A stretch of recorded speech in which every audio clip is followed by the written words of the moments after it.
Welcome everybody to the 2020 podcast, where hindsight is 2020 and the takes are 10 out of 10. I'm Jacob. The other person of this podcast is Drew. We are your hosts of this sports podcast. This podcast goes over the NFL and NBA week to week. We have TikTok, we have YouTube, we have Spotify. Whatever you are watching us on today, I do appreciate it. Please give us a follow on all platforms at the 2020 podcast. Thank you. All right. So today we're going to go ahead and go through a whole list of topics. Top of the show, we're going to go ahead and start out with the 49ers versus Eagles. I think everybody was looking forward to this game, not only because myself and you very much looking forward to the game, because I do not like the Niners, but it's the one day I'm a Niners fan. It's because I hate the Eagles that much. But I think most of America was looking forward to the game of the week, if not supposed to be the game of the year, because this is the rematch for the NFC Conference Championship. I would say closer to what the actual game should have looked like. We're also going to be talking about Shaquille Leonard, the endings of the Packers Chiefs games, Jordan Love, Kenny Pickett, the Panthers being eliminated from the playoffs, the college football playoffs, and the controversy surrounding that. Roger Goodell wanting to ban the tush push or the brotherly shove, whatever you want to call it. Von Miller and his legal troubles. Tyreel Hill and MVP conversations. Mike Evans reaching 1,000 yards once again. DPOY discussions, Dak and his potential large contract coming up this offseason. Mac Jones being benched. John Harbaugh potentially returning this next upcoming season or in coming seasons. Bills and Sean McDermott. Deshaun Jackson retiring. And then we will get into our NBA segment. So, right at the top, 49ers versus Eagles. I'm going to go ahead and turn it to the resident 49ers fan to talk about the game. Go ahead, Drew. Okay, so we're kicking this off December 5th. I want to make a side note here because December 5th is going to be noted as the start for Brock Purdy's push to NFL MVP. The odds came out fresh this morning. He is now the odds-on favorite for NFL MVP, followed closely by one Jalen Hurts, who he clearly just outplayed, and followed closely by one Dak Prescott, who he has also outplayed. So part of the desire to do this podcast is to get things like this out in the air and be able to throw them in your face later on, or you can throw it in my face later on. So we're just going to start out with that. Brock Purdy, Mr. Irrelevant. I think he makes $800,000 a year on his MVP push here.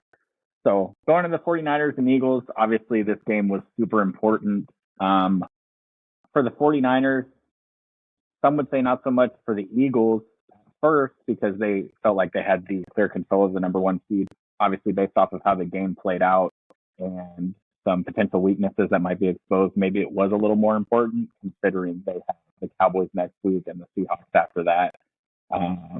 It's starting to tighten up in the NFC. So I don't know how much you can take from the game. The 49ers did this earlier this year to a Cowboys team that, everybody thought was Super Bowl worthy this year and absolutely demolished them. I happened to be in attendance. I think my co-host was as well. And fourth quarter was a pretty boring affair in that game. And it's had nothing to do with the Cowboys' success this season moving forward. So it was an exorcism for the 49ers, I think, getting a lot of that bad juju off their back. Deebo Samuel in particular made a lot of noise last year during Super Bowl week on Radio Row, made some very specific comments about the Eagles and their ability on defense, and I feel like maybe he proved his point a little bit with this. So it was it was a beatdown after the first quarter. I know that I got a lot of text messages after the first quarter talking about what's going on with your Niners, what's up with the Niners, and I was just like, hey, let's just relax. Brock looked like he was a little nervous, which how can you blame him? And after that, we settled in. Kyle settled in, and Kyle said that after the game he had to settle in the offense a little bit, and after that, just 6 straight touchdowns. What else can you say? And I think that you saw it immediately in the game for your Niners is the defense felt like it was settled in. Quick passes by Jalen Hurts, it seemed like, was kind of the theme of the game. You guys kind of let everything in front of you. And then once if they got to the red zone, it was locked down. Nothing's getting by you. That's it. No more. And obviously, one of their touchdowns was off the tush push, right? Brotherly shove, whatever you want to call it. Not even worried about it. Doesn't even count in my books. So Yep. You guys almost let everything in front of you once they got to the red zone. If they even got to the red zone, it was stopped pretty much immediately. I do want to say, if we're going to talk about the offense and specifically Brock Purdy, patience was key for him. He had a beautiful, I think his best throw of the game was the sideline throw to McCaffrey in the third quarter. You can't get any better than that. He's covered, but by the time he turns, and he's not open when he throws that ball. By the time he turns up the field and he throws it, actually, he's wide open. Beautiful throw. You can't make it any better than that. And honestly, if we're talking about what went wrong for the Eagles, it was nothing specific. If you watch the team, they played their game. They did what they wanted to do. But unfortunately, they just weren't the better team at the end of the day. They didn't look like the better team. They didn't look like they could actually drive down the field. Now, here's a couple of interesting things. The Eagles trailed at halftime by double digits for the 5th consecutive game. Now, those other 4 games, they did come back and win. This time around, you're not going to get so lucky against a top 2 or 3 defense in the league. You're not going to be able to come back and do those sort of things, especially when they're already shutting you down in the first half as it is. Now, talking about Deebo Samuel's 138 yards from scrimmage, 3 touchdowns, 19.7 yards per touch, obviously with the comments that he made. And then coming in, whole team wearing black. He's wearing black Air Force Ones as cleats on the field. I mean, he was making a statement before the game, way before the game, right before the game, and during the game, he backed it up. I think Deebo gets a lot of flack because he gets paid a lot of money, and he's the second best receiver on that team. But when he needs to be used, he gets used almost better than anybody else in the league in terms of gadget guys. Now, the best gadget guy in the league where you could place him anywhere is just happens to also be on the 49ers. But I'll leave that there. Now, the 49ers are 5-0 against teams that entered the game with a winning record, and they're outscoring those teams by 22.5 points per game. Now, there's a lot of questions with a lot of playoff teams against winning records and against winning teams. Cowboys in particular, my Cowboys, have those questions against winning teams with winning records. You guys, again, 5-0, when an opponent entered the game with a winning record, you guys have beat them by an average of 22.5 points per game. Football, not basketball, football, 22.5 points per game. A couple other things I want to get out of the way here too. You guys average 11.2 yards after the catch. The 49ers offensive line allowed just 2 sacks, 3 hits, and 4 pressures all game. You guys play the Seahawks next, and the Eagles obviously play the Cowboys. Huge implication. I'm seeing a lot on social media from the Eagles fans. Oh, the 49ers played their Super Bowl. We don't even have to worry about it.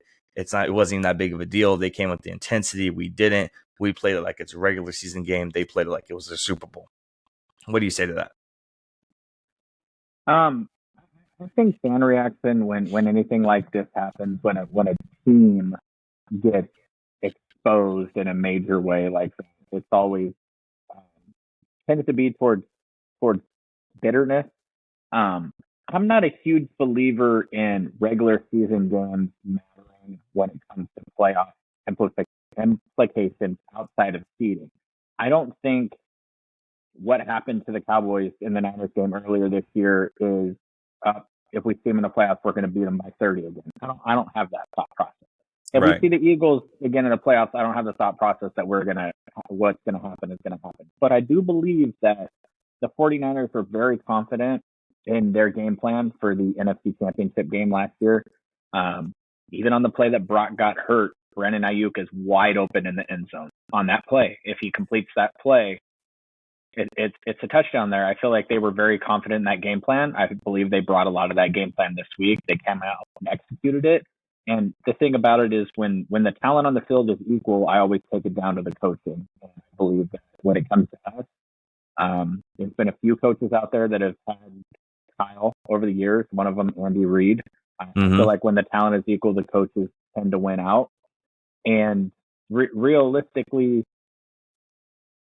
the Eagles have gone through some battles the past couple of weeks. The 49ers last played on Thursday. They were rested. They had a game plan that they were prepared to execute a year ago in the playoffs that they brought into this game, and they were ready to go. And I was the first one to make excuses earlier this year that we had to go to Cleveland on a short week at 10 a.m. to a team coming off their bye, and then we missed a field goal and lost the game. I was the first one to make excuses for my team.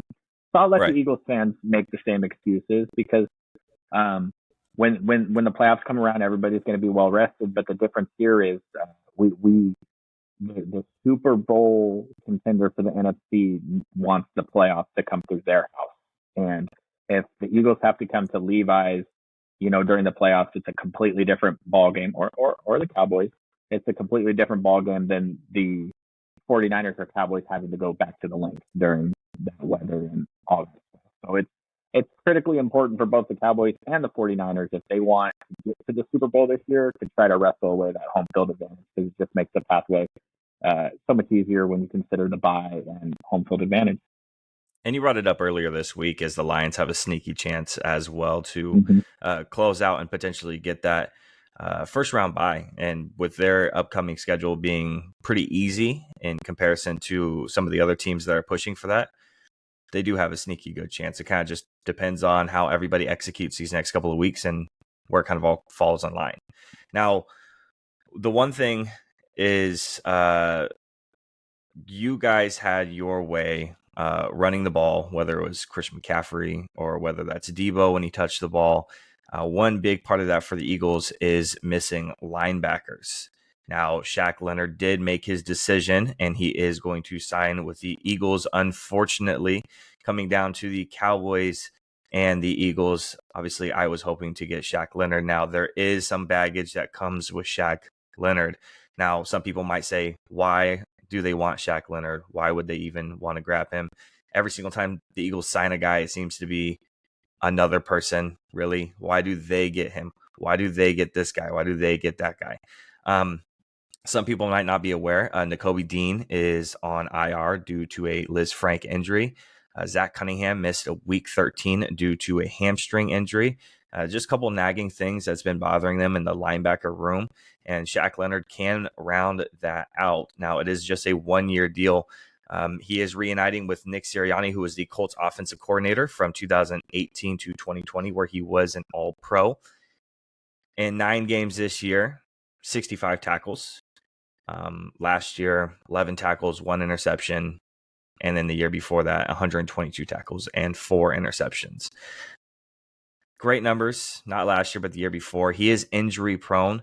If I'm running through his injury history, we have, again, this is the baggage that comes with him. A groin injury that caused him to miss 2 games, lower back lumbar sprain, a grade 2 concussion, head nose fracture, back vertebrae disc bulge, ankle surgery, and a grade 1 concussion. So this is all within the last couple of years. Since 2020, basically since Nick Sirianni left, he has been injury prone. Now, if we want to go ahead and take a look at 2021, if he returns to that type of production, it's a great sign, and it's going to be someone who's going to be a problem, especially leading into the playoffs where they might be a little bit weaker there. What do you think about the signing of Shaq Leonard to the Eagles, and was it a mistake for him to go to the Eagles over the Cowboys? Not a lot has been made public in terms of contract offers or things like that. So we'll set that aside because obviously the money talks. The injury is just listening to you list them out. I mean, I know of his injury history, but just listening to them, it sounds like a player that plays violence. He plays the game of football with violence. And based off of what I just watched on Sunday and what I've watched the past couple of Sundays, actively rooting for the Eagles to lose for one key purposes. They could use a little violence on the back end. Their defensive line is great. the 49ers knew they were going to be able to take advantage of Hassan Reddick, and he's got one job, and it's to go smash the quarterback. And so we knew those end arounds with Demo were going to be effective, end arounds with Christian McCaffrey. Having a smart linebacker, I think it was a great signing by the Eagles. I think I sent you a message during the 49ers Eagles game. I was like, do you think that Howie called him at halftime? It was like, hey man, let's just get it done. Because you could just see the deficiencies on the field for the Eagles when it came to their defense. And you know what they say, the rich keep on getting richer. The 49ers trade for Chase Young at the deadline. I know this wasn't something that we talked about off the top, but they signed a defensive back in Logan Ryan today, two-time Super Bowl champion. You continue to add depth in hopes that it'll get you over the hump come Super Bowl time. Now, if I was him, would I have picked the Eagles over the Dallas Cowboys? I can't say for certain. You go back to the Eagles and their struggles in recent weeks. You go back to a win against the Dallas Cowboys, which was a matter of inches on, I think, 5 different. Not to relive this, I'm sure you don't want to relive it, but I think there was 5 different plays that happened in that game that was a matter of inches, and that would be a win. So that they could definitely use the help. What it comes down to is, just to go back to the last topic briefly, is I think everybody's really underrating this Lions team and their remaining schedule, not in terms of talent, but just in terms of the Cowboys have to go through the gauntlet. The Eagles have to go through the Cowboys and the Seahawks, and the 49ers, they have a bunch of division games left. They have a game against the Commanders, which they should be able to throw their helmets on the field and win, but they'll probably make it a close game because that's how that goes. And then they got to play the Ravens on Christmas, and the Ravens may be the AFC Super Bowl, invitee based off of where things are going. So the Lions really have a shot here to kind of just win out. And now, I don't know about you. I don't want to make too many bold predictions on the first podcast, but I'm not really that nervous about going to Detroit if they do win the 1 seed. If the Niners can't win it, I'm okay with the Lions having it. I don't want the Eagles to have it. Even going to Dallas, different type of atmosphere in Dallas with the stadium than going to the Link. So Leonard is a huge signing for them. I'm not sure if based off of what I saw this game, I feel like the 49ers came in and said, you know what, let's make Jalen Hurts a passer. Let's make him a precision passer. And a lot was made. Nick Bosa had 3 or 4 straight games with 1.5 sacks. And he didn't have any sacks this game, but if you notice, my man stayed in his lanes. He did not allow Jalen Hurts to get up the field. Javon Kinlaw had his first sack since 2020. We started a defensive tackle, Khalil Davis. He had his first sack because, there was a lot of Cleveland Farrell. Randy Gregory played amazing, keeping those lanes where they were supposed to and staying honest with what their technique was supposed to be to not allow Jalen Hurts to sneak up the field. And with that, we didn't see as much of Chase Young on the field to give because there's been rumors of him not being as, sticking to his role as he should. And, Nick Bosa, Randy Gregory did a great job. Jalen Hurts had 22 rushing yards, 28 rushing yards. I know that because I lost my prize picks because of that. DeAndre Swift had no rushing yards to speak of, lost my prize picks because of that. And, we, based off of what I saw, this team adding sacks is going to be a big boost for them, but they have a couple other things that they need to work through. They need to figure out something that works for them more than just Jalen Hurts being a wild playmaker all over the field and then the Tush push. Or I heard on the broadcast Monday night, the love shove. The Packers, they like to call it the love shove. So I feel like they need a little bit more if they want to take a Super Bowl trophy home this year.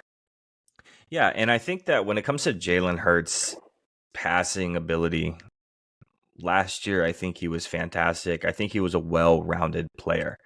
This year, you can see it if you watch the Eagles games. What ends up happening is if Jalen Hurts is not playing well, they end up shifting the game plan to run the ball.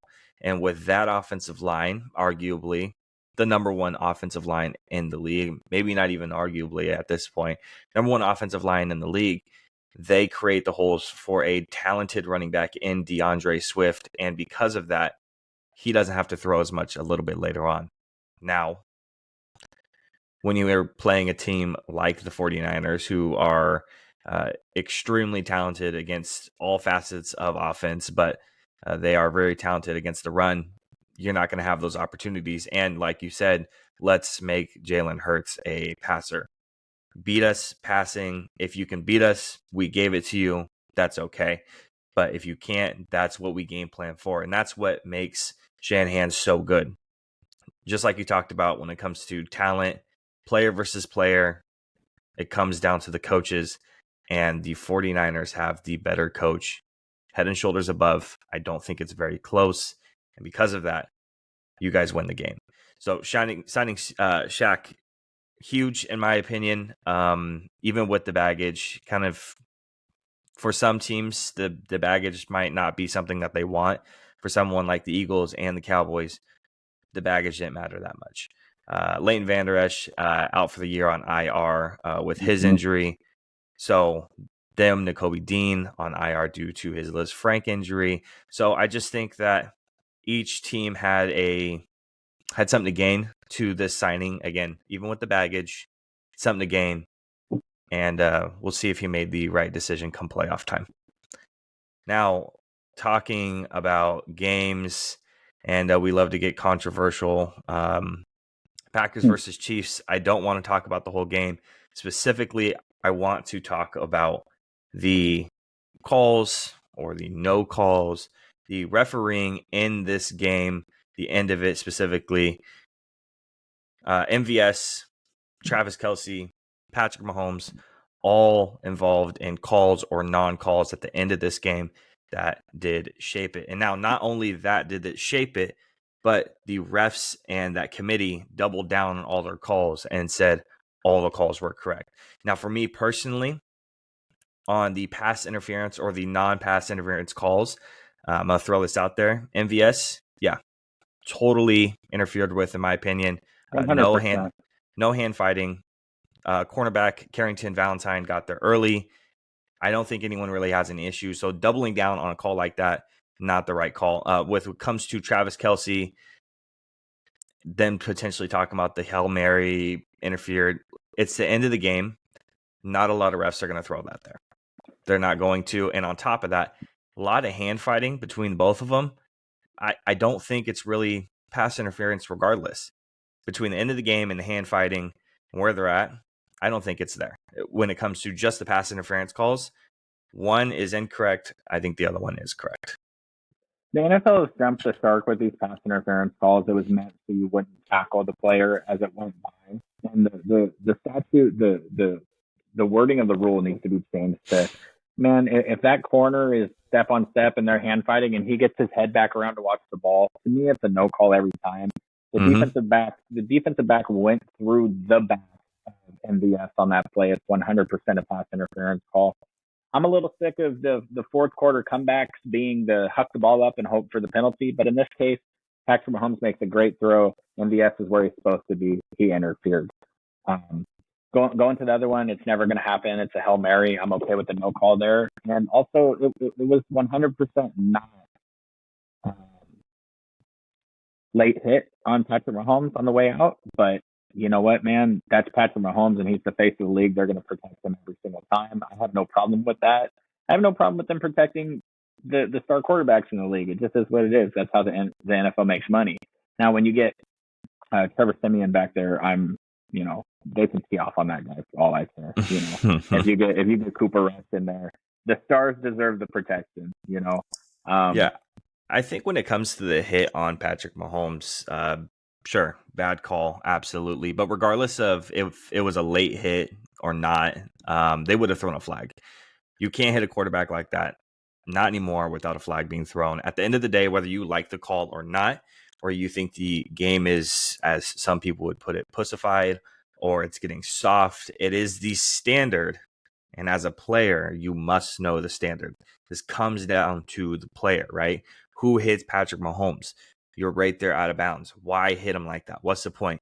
Why just to try to ignite your team and get them excited? It's the end of the game. What's the point of hitting Patrick Mahomes like that? Regardless of what the rule is and what your opinion is about that rule, you have to know what it is. You have to know what the standard is. You have to know what you are doing.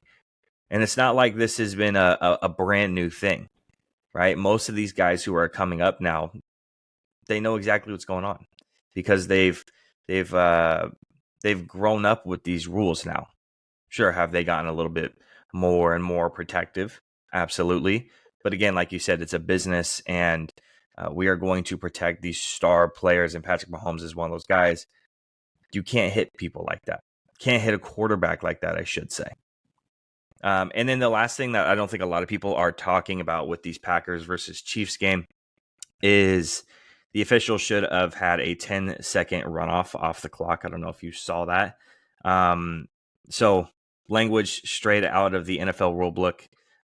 If a replay review after 2-minute warning of either half results in the on-field ruling being reversed, and the correct ruling would not have stopped the game clock or would have otherwise restarted the game clock before the next snap, the officials will run 10 seconds off the game clock and reset the play clock to 30 seconds before permitting the ball to be put in play on the ready for play signal. So should have been a 10-second runoff. And not a lot of people are talking about that one. Obviously, the big thing everyone wants to talk about is the no calls or the calls on the field. The biggest one I think that a lot of people aren't talking about is that 10-second runoff, because I do think it changes the game a little bit more than people actually give it credit for, because that's one where, in my opinion, that's unacceptable. As an official, you should know your basic rules, your runoffs after changing a play, after a fumble recovery, whatever it is, within that 2-minute warning. You have to know your own rules. The no calls, whatever it is, those are instant, in the moment, bang, bang plays. You make the decision whether it's right or wrong.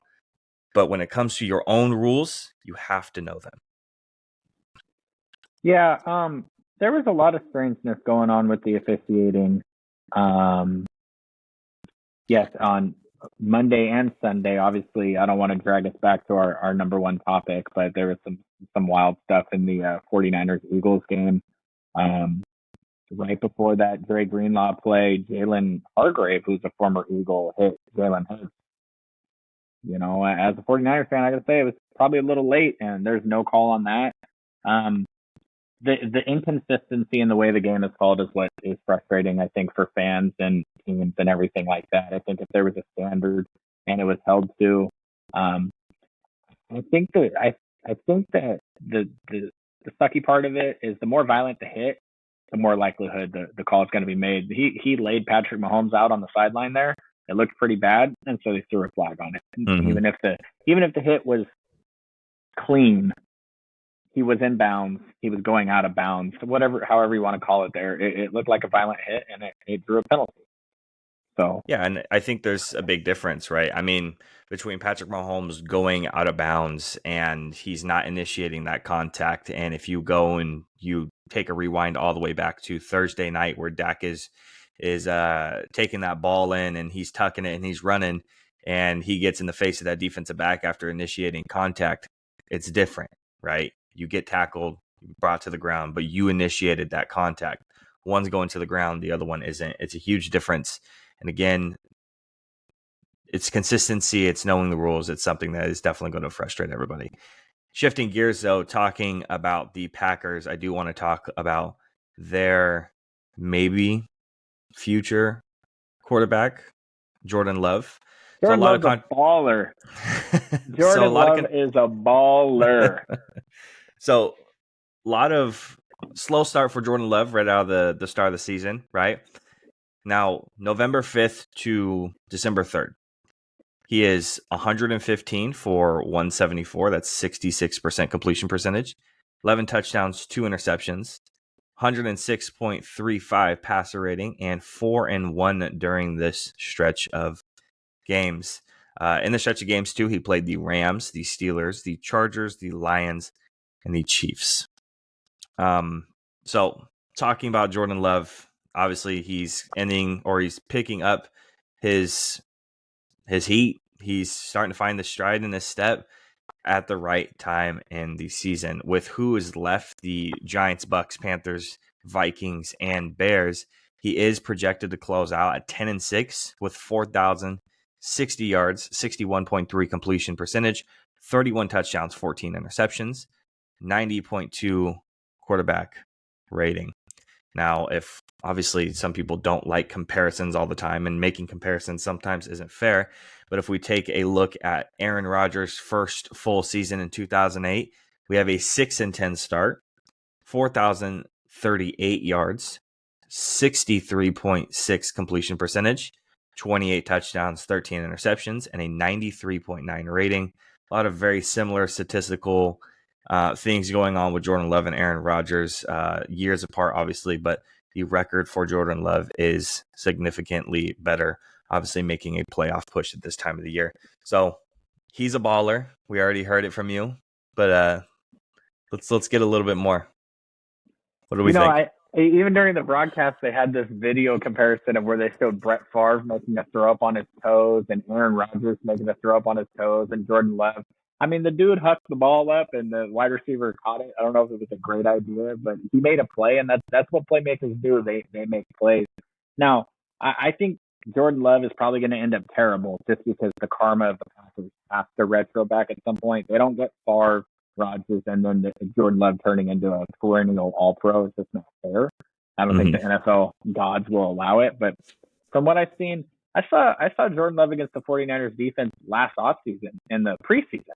And I was just like, man, this kid can sling the rock. He's sat for a really long time. He has to have an excellent grasp of the LaFleur offense that's Shanahan in nature, Mike Shanahan in nature. So he's got all the tools. I believe in his skill guys. I know you don't believe in them as much. They got a young tight end. They got a two-headed beast at running back. You surround a young player like him with talent, and you see where he can take you. And the thing is they were smart with his contract. They offered him a 2-year extension, and so they didn't go the Giants route and offering Daniel Jones the bag. And now they have a little bit more time to figure it out. You surround them with a little more talent, and maybe something happens.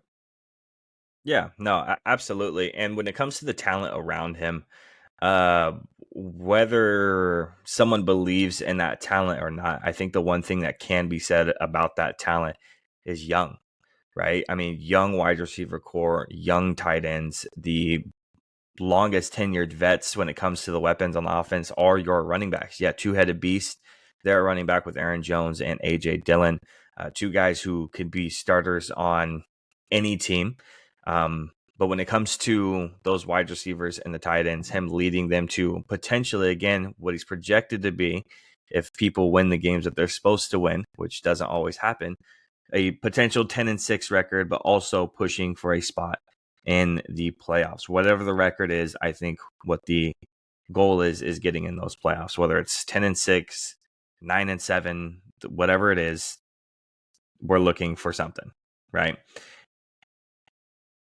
I think this is a case of a team that's a little ahead of schedule, and that's okay. Because you're not bad enough to contend for a top pick. You're maybe not good enough to go deep in the playoffs, but weird things happen in the playoffs every year. So you're a little bit ahead of a schedule. You get that playoff experience for your young quarterback, your young team, realistically, a really young team. And you just keep building. And, the thing about it is winning the Super Bowl is nice. That's the goal of every team every year. But if you were to ask the Rams, who won a Super Bowl, and now they've delved into mediocrity, if you were to ask an owner that, or to see the 49ers, Super Bowl appearance in the early 2010s, dominance for the later, like we've had since 2019. I think a lot of owners, I think a lot of fans would tell you, hey, you know what? I just want to be good every year.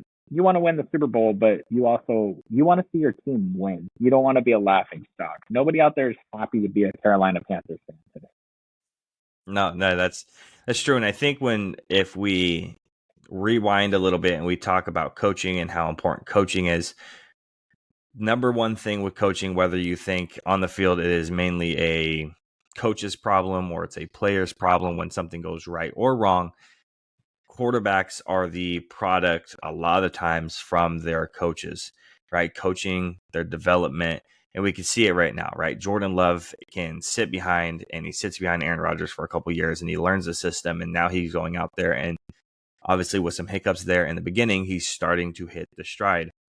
Not only that, we saw it with Patrick Mahomes, right? He gets to sit a year behind Alex Smith, who was a good quarterback, and then he gets to learn the Andy Reid system and then goes out there and he balls.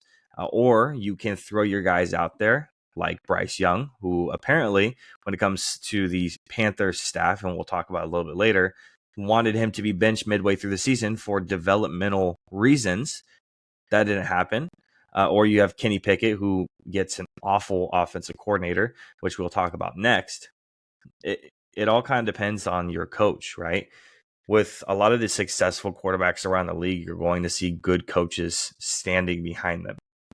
Or if you see quarterbacks who are kind of mediocre in the beginning, but then they all of a sudden get over a hump, you're going to see a change in coaching that is going to allow that change and allow that getting over the hump. Now, shifting gears a little bit, still talking about quarterbacks, Kenny Pickett, someone I just mentioned. Man, throwing these together, looking at Kenny Pickett's statistical numbers are bad. Now, as much as I want to give him some leeway for Matt Canada being a bad offensive coordinator, these are pretty bad, man. I mean, they're 7-5, right? I think that's just the Steelers being Steelers, and somehow not getting a losing record is just something that they just can't do, apparently. Now, you tell me where you think bottom half of the league or top half of the league for Kenny Pickett. Where does he stand for each one of these stats? Completion percentage. Does he stand in the bottom half or the top half of the league? Bottom. 26th. Passing yards. Bottom. 2,070 yards. 24th. Touchdowns. Bottom.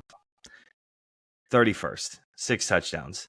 Bottom or top for interceptions? Got to be top, right? It's going to be the top. Only 4 picks this year. But obviously, 6 touchdowns, 4 picks is nothing to bat your eyes at and be like, wow, I'm so in love with that. First downs converted, top or bottom? Passing or just the Steelers? Passing. Bottom. There's no way he's good at that. 26, 91 first down passes.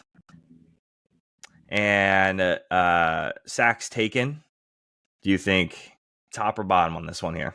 He's probably been sacked a ton. He's got to be in the top most sacked quarterbacks in the league. Or you're going to tell me he's not. He's got a good offensive line, and he still can't make it happen. 23 sacks, 22nd. You know, the guy is surrounded by so much talent. You have 2 young running backs. I think Najee Harris is kind of a bust as a first-round pick. You got an excellent young tight end. You got skill receivers all over the place. You got rid of a cancer, and what was his name?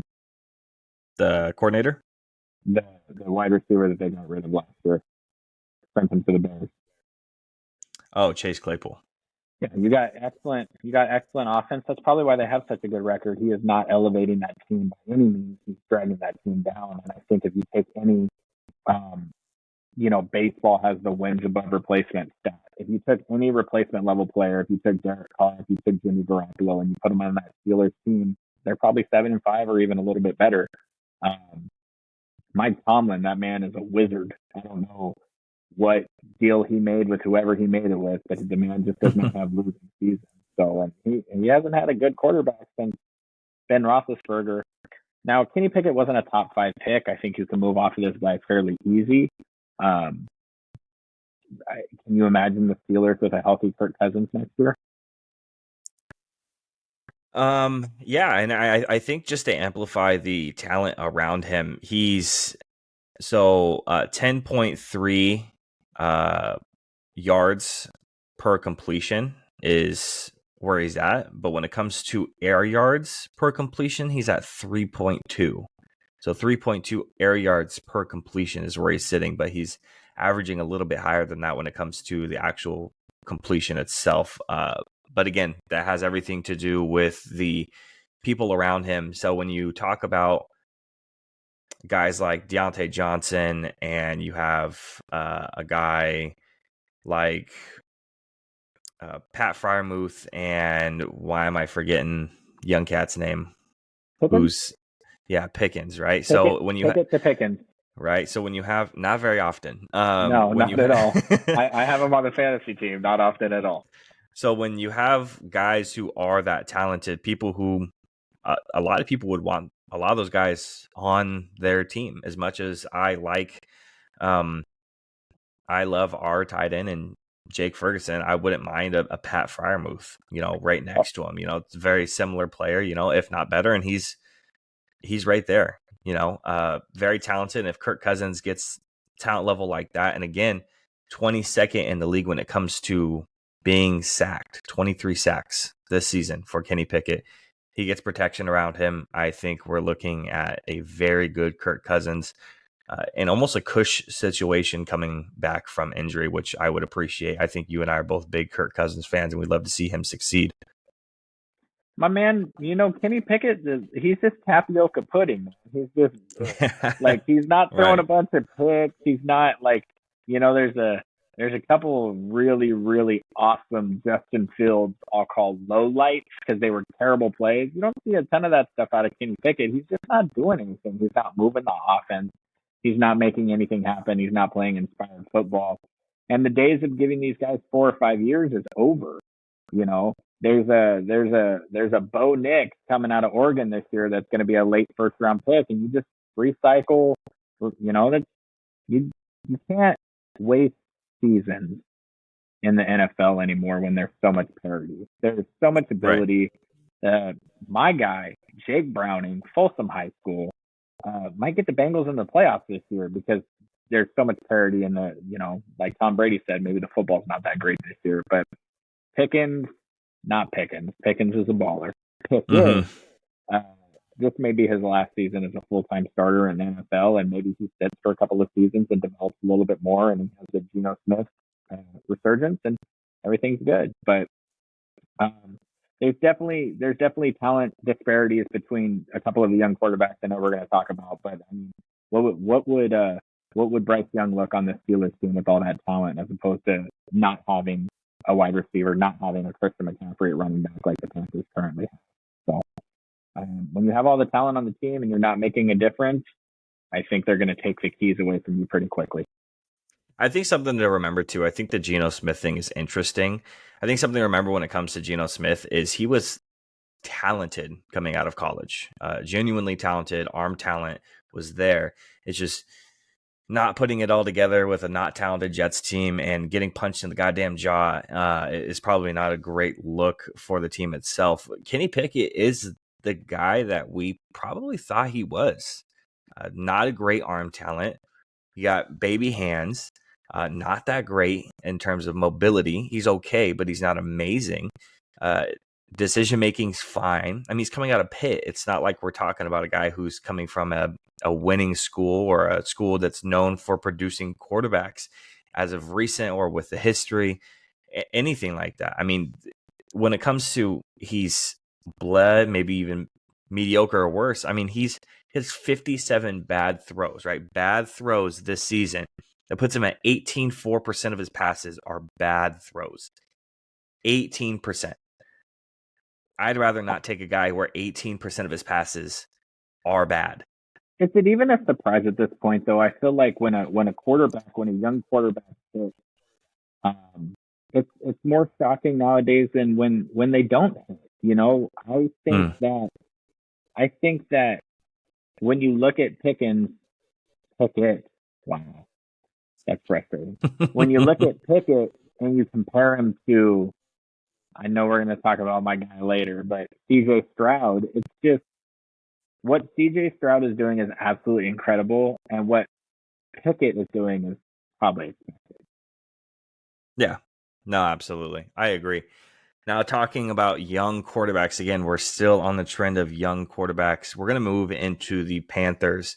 With the 21-18 loss to the Bucs, the Carolina Panthers become the first team officially mathematically eliminated from playoff contention. I don't think anybody was expecting anything from a 1-10 team to come back and make the playoffs, but anything is possible, right? This also marks the worst record through the first 12 games of a season since 2010, when the Panthers finished with a 2-14 record. And then the following year, they take Mr. Cam MVP Newton. That is not happening anytime soon with taking a quarterback. The remaining games are at New Orleans. They're going to be at home versus Atlanta and Green Bay. They're going to be at Jacksonville. And then they're going to round it out with at home versus Tampa Bay. This team's bad, man. 29th in offense, 30th in passing offense, 26th in rushing offense, 7th in penalties. So not only are they bad, they're undisciplined. 16th in turnover percentage, 5th in average plays per drive. So average plays per drive, they are 5th. 5th most average plays per drive, but they are second worst. They are 30th in average yards per drive. So average plays is 5th. 30th is how many yards they gain per drive. And then they get the second worst starting average field position per drive as well. Flip side of the ball, defense, we got to show some love because we've been talking about offense all day. 30th in defense, but 4th in passing defense, which I thought was pretty interesting. 23rd in rushing defense, 31st in scoring defense. Again, a bad team. Just like you said earlier, no weapons on offense, no weapons at running back. Miles Sanders is there, and I think he's decent, but obviously trading away a guy like Christian McCaffrey is going to hurt a young quarterback's development. The offensive line is not good, and that's putting it lightly. The defense is not good. This team needs a full overhaul, and when you're looking at the draft picks and what they have coming up, it's not looking great for a young Bryce Young and his development. No, and I'm a big fan of the PFF grades because they go down and they individually grade every single play, and Bryce is hated by PFF. PFF loves Mac Jones. They love basically every quarterback in the NFL more than they love Bryce Young. I know it's not the end-all be-all of everything, but and I think you and me last year when we were doing our rankings and looking at the draft, I think we probably both had Bryce Young rated as number one because we just knew that Definitely he was going number one as opposed to looking at the talent. I didn't see CJ Stroud lighting the world on fire like he has. I thought he'd be talented, and I'm a believer again when it comes down to, you know what I say, when the talent is equal, I think the coaching wins, and I think the Nico over there in Houston, the beast, and I think that the Panthers have done a massive disservice to Bryce Young this year by firing the coach and offensive coordinator halfway through the season. I think that you might as well have just packed him up for the rest of the season and said, none of this matters because your development is now ruined. I watched the 49ers absolutely ruin Alex Smith. And then they brought in Harbaugh and gave him some, continuity, whatever that word is. They gave him continuity. Some structure, continuity. Thank you, sir. Mm-hmm. And he started to ball out, and then he got hurt, and they replaced him with Colin Kaepernick, and that's how that goes. But to fire his head coach and his offensive coordinator halfway through his first year, you've now set him back for next year, and that's a team that needs talent everywhere, and they don't have any more pieces to wholesale. They gave up so much to pick him. And I see them as basement dwellers for, there's not going to be any parity in that division with them winning it next year. Yeah, and I think that, division's pretty poor. When you look at quarterbacks in the NFL, He's tiny. He can't see over the line. He's small. He's fragile. Kyler Murray is fast. He's fast. Kyler Murray is zipping all over the place. Bryce Young is not fast. Yeah, and I think when it comes to scouting, I loved Bryce Young because I didn't see the weapons around him in that final year at Alabama. Around him and what he did, what he was able to do with that team, what he was able to do with that team, with the limited talent he had compared to some of the other quarterbacks coming out, I thought was really impressive. His decision making, his accuracy, I thought it was all great. His pocket presence was natural. He knew when to step up, he knew when to move, and he knew when to take off, which wasn't very often. He is a very much throw first quarterback. And when it comes to CJ Stroud, no, I did not see him doing what he's doing now, because I see all the wide receivers at Ohio State, right? Chris Olave, Garrett Wilson, Marvin Harrison Jr., hopefully coming out this year. I mean, we have a lot of talented guys coming out of Ohio State. And just in general, look at the offensive linemen who are coming out of that school as well. You have a talented team, and I was worried that maybe he was being carried a little bit by that talented team. Before he got hurt, in the very limited window that we were able to kind of peek at Anthony Richardson, I thought he was going to be an absolute dumpster fire coming out, and I thought he was going to look really bad, and I thought starting him immediately was going to be horrible. Yes, I know that you were going to have to start Gardner Minshew at first, and there's not a whole lot of wise wisdom to come with sitting behind a guy like that. But it was going to be better than, I think, throwing him in there. But then he comes in and he lights it up for the little bit that he was in there. Obviously now we're having some immediate injury issue, and him opting in for the surgery to end his season, I think, is the right play for a guy like Anthony Richardson. I feel bad for Bryce. We just talked about three guys, right? We talk about Bryce Young, CJ Stroud, and Anthony Richardson. Those latter two guys have way more talent on that offense than Bryce Young does. And I don't think it's close. I'm going to go ahead and red flag the Anthony Richardson situation a little bit. Mm-hmm. I got to tell you, if Cam Newton had come out in his first couple of years and been as injury prone as Anthony Richardson is, and I'm not going to say injury prone like it's a genetic, but his style of football, which is going to make him so, and the kid has a beautiful throw. He can throw the ball. It's a gorgeous looking throw. But when you want to play and sacrifice your body and be violent and use your size, and it gets you hurt numerous times in your rookie season, obviously you hope he can put some weight on and get stronger and everything like that. But you guys have a quarterback on your depth chart that found out that he's not as fast and strong as the people he played with at North Dakota State, and that's why he's not an NFL quarterback right now. I just hope that maybe Anthony Richardson can spend a lot of this offseason developing once he gets skilled up, because he plays an exciting brand of football, and maybe he can be a little bit smarter with the hits he's going to take. And, you see the most successful players in this league at running that type of offense where they're mobile and moving around. It's the ones that don't take it. I don't think since he debuted in 2011, I think it was, I don't think the 49ers have ever put a clean hit on Russell Wilson. Not one time. And we played him 100 times. We can't put a clean hit on Kyler Murray. When was the last time we saw Jalen Hurts get lit up? Lamar Jackson, he got hurt last year, but he has not taken too many massive hits in his career. Those quarterbacks play smart. They play quick. They get down. Anthony Richardson needs to learn that he's not a bowling ball. And hopefully he does, because he looks like he has some promise. And I don't know what the future holds for Jonathan Taylor, but Michael Pickett Jr. over there, they got a little talent there also. And Josh Downs, big fan of Josh Downs. I love that guy. And football is just better when certain NFL franchises are operating at a higher level. I think the NFL would sell off their left foot to have the 49ers and Cowboys meet up in the playoffs for the next 10 years. And I would sell that too, because that would mean we'd go 10-0. So I would take that every time also. But, when the big time NFL franchises and the Colts, because of the Peyton Manning and the Andrew Luck thing, they're nationally recognized brand. They getting back to the promised land is good for them, and it's good for the league. So Anthony Richardson, I'm up on. CJ Stroud, every human in the world is up on, except for probably Bryce Young. Bryce Young, we'll see.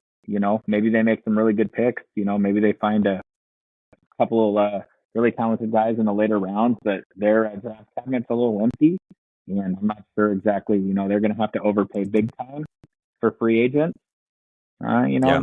There's a Hall of Fame wide receiver that's going to be a free agent this year. So, maybe they hand him the complete bag, and Bryce Young can just throw up passes to Mike Evans down the field, a la Johnny Manziel at Texas A&M. Maybe they can run that offense a little bit. So. Yeah, and we will talk about him later. We did mention college, so I do want to shift to that one a little bit. I want you to take the reins on this one a little bit more.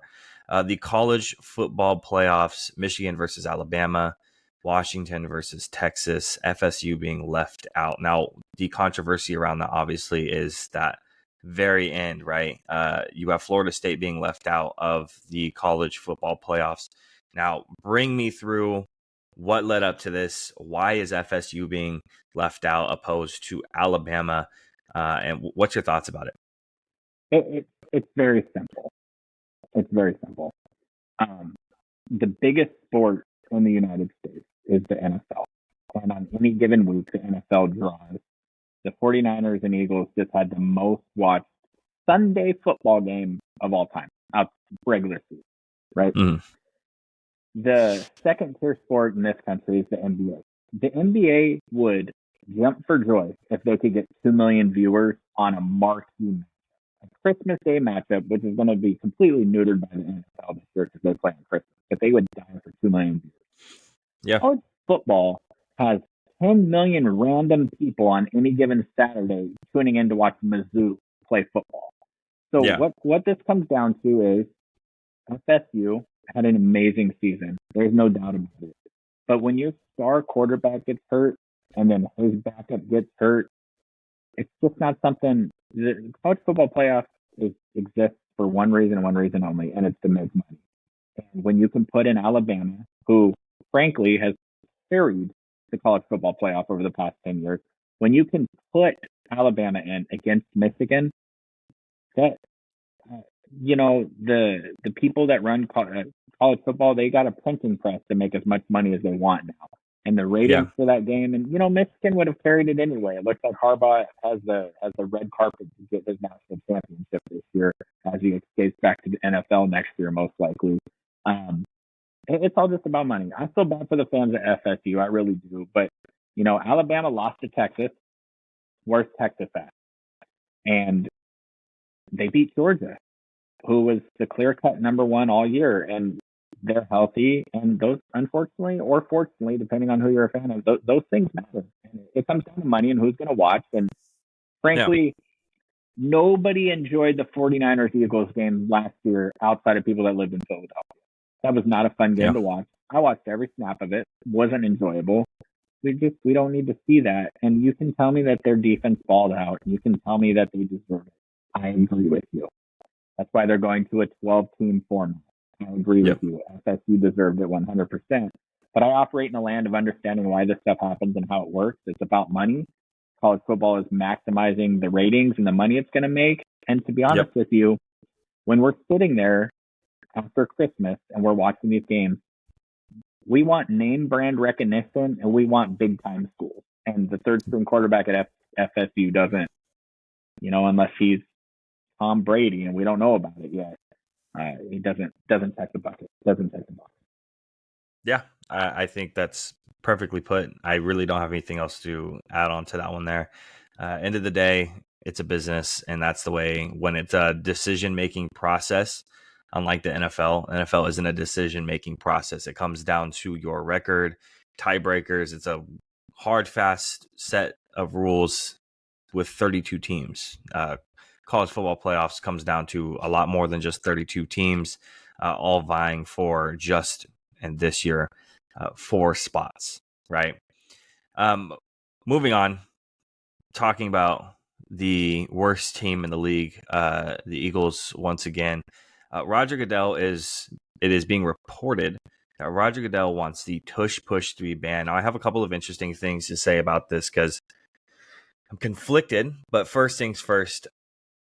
Goodell reportedly wants to see the play removed. Banning the play would have to be voted on by the competition committee and passed for the owners to vote on it. 3 members of the committee are part of the NFC East, the Cowboys executive vice president, Stephen Jones, Giants owner John Mara, and Commanders head coach Ron Rivera, while the Eagles aren't represented in the 8-person board. Goodell also is not part of that committee.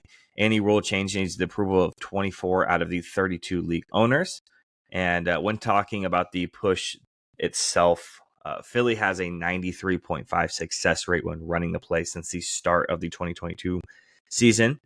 And Hurts this year has five 1-yard rushing touchdowns. So that's just this year alone. And that's just coming off of the Tush push. Now, I'm a little conflicted about the Tush push because on one hand, I would love to see it be banned because it is being used by Philly, which I can't stand any type of advantage that Philadelphia could get. Those 4th and 1, the 4th and inches, it feels automatic, right? 93.5% success rate is pretty much guaranteed in the NFL. That's a guarantee almost, right? So as much I'd love to see it banned, I don't know how you could justify it. Do you just ban a play completely? Do you know of any, off top of your head, do you know of any plays, not formations, plays that are banned? And now what else do you ban? Are you banning, maybe you can't ban the quarterback being pushed from behind, right? You can't ban a player being pushed from behind because it's already a bannable thing where an offensive lineman can't pull in a running back or a quarterback into the end zone. You can't pull them forward. You can push them forward, but you can't pull them forward. It's not something that's allowed. Now, pushing them, I don't think they're going to pull the trigger on saying you can't do that. It's going to cause a whole bunch of complications. A play itself being banned, I think, is something that's a little bit unprecedented in today's game. I would love to see it banned, but I don't think you can with it available to everybody else, just because everyone else doesn't have that type of success because their offensive line isn't as big, as fast, as strong as Phillies, and as good just naturally as Phillies. I don't think you can actually put a ban on it, the play itself, unless you're going to ban the formation. But it looks like it's a kneel down formation. So how do you even ban this play without it banning the play itself? I don't think you can. I'm ready to sound off on this. Are you ready? All right, let's hear it. I got 3 things for you. Roger Goodell is the greatest commissioner in the history of American sports. I know that there are people that are going to listen to this that are going to text me a middle finger emoji for saying that he's NFL is the greatest sport in the world, outside of maybe soccer, football, outside of the United States. It's the greatest sport in the United States. It's not even close. Roger Goodell works for the owners. He doesn't have his own agenda. He doesn't have an original thought in his head. He's employed to do what the owners want him to do. If Roger Goodell is proposing that they ban the Tush push, it's because there's owners that want it to happen. That's my first thing. Second of all, it sucks for the consumer. I'm going to institute a rule moving forward the rest of the year on 4th and 2 or shorter, 4th and 2, 4th and 1, 4th and inches. We're just automatically going to make it a first down. We're going to move the ball forward 2 yards. We're going to make it a first down. 4th and 1 and 4th and 2 are the most exciting plays in football. Those go for it downs are the most exciting plays in football. And the Eagles have eliminated the excitement. It's bad for the TV product. It's bad for the competition. It's bad for everything. Okay. Do I think it should be banned? No. Do I think it will be? Yes. Because the owners want it to happen and it's bad for TV. Again, it goes back to money. I live in a world where it's not about what should happen. It's about why it happens. And everything happens because of money. So if it's bad for TV, which I think it is, and to throw back to our first topic of the day, the reason why the 49ers were so successful Sunday, is because they didn't have a ton of those short to go opportunities for the Eagles to convert. I don't know how you would ban it. I think that some of the most exciting plays in football right now are when that running back's trying to get the first down. You get those big old pockets of big meaty men that are pushing each other one way or another. I think that's super exciting. Mm-hmm. So you make it okay in the open field, but you don't make it okay. I don't know what you would do. I think that there's been a couple of quarterbacks in the history of the league since I've been watching Tom Brady, Jimmy Garoppolo, that have been absolutely unstoppable with QB sneak, and it's still a play that's used. I don't think that Jalen Hurts is being helped so much so by the pushing. I think Jalen Hurts is incredibly strong. I watched yesterday, he hiked the ball. Fred Warner jumped on top of him, and he carried Fred Warner like 5 yards deep into the end zone. I think Jalen Hurts is incredibly strong. So I don't know how much banning the actual play will do, but the fact that Roger Goodell is speaking about it is because A, the owners don't like it, and B, it's a bad TV. So that would make me believe that they'll figure out a way to apply.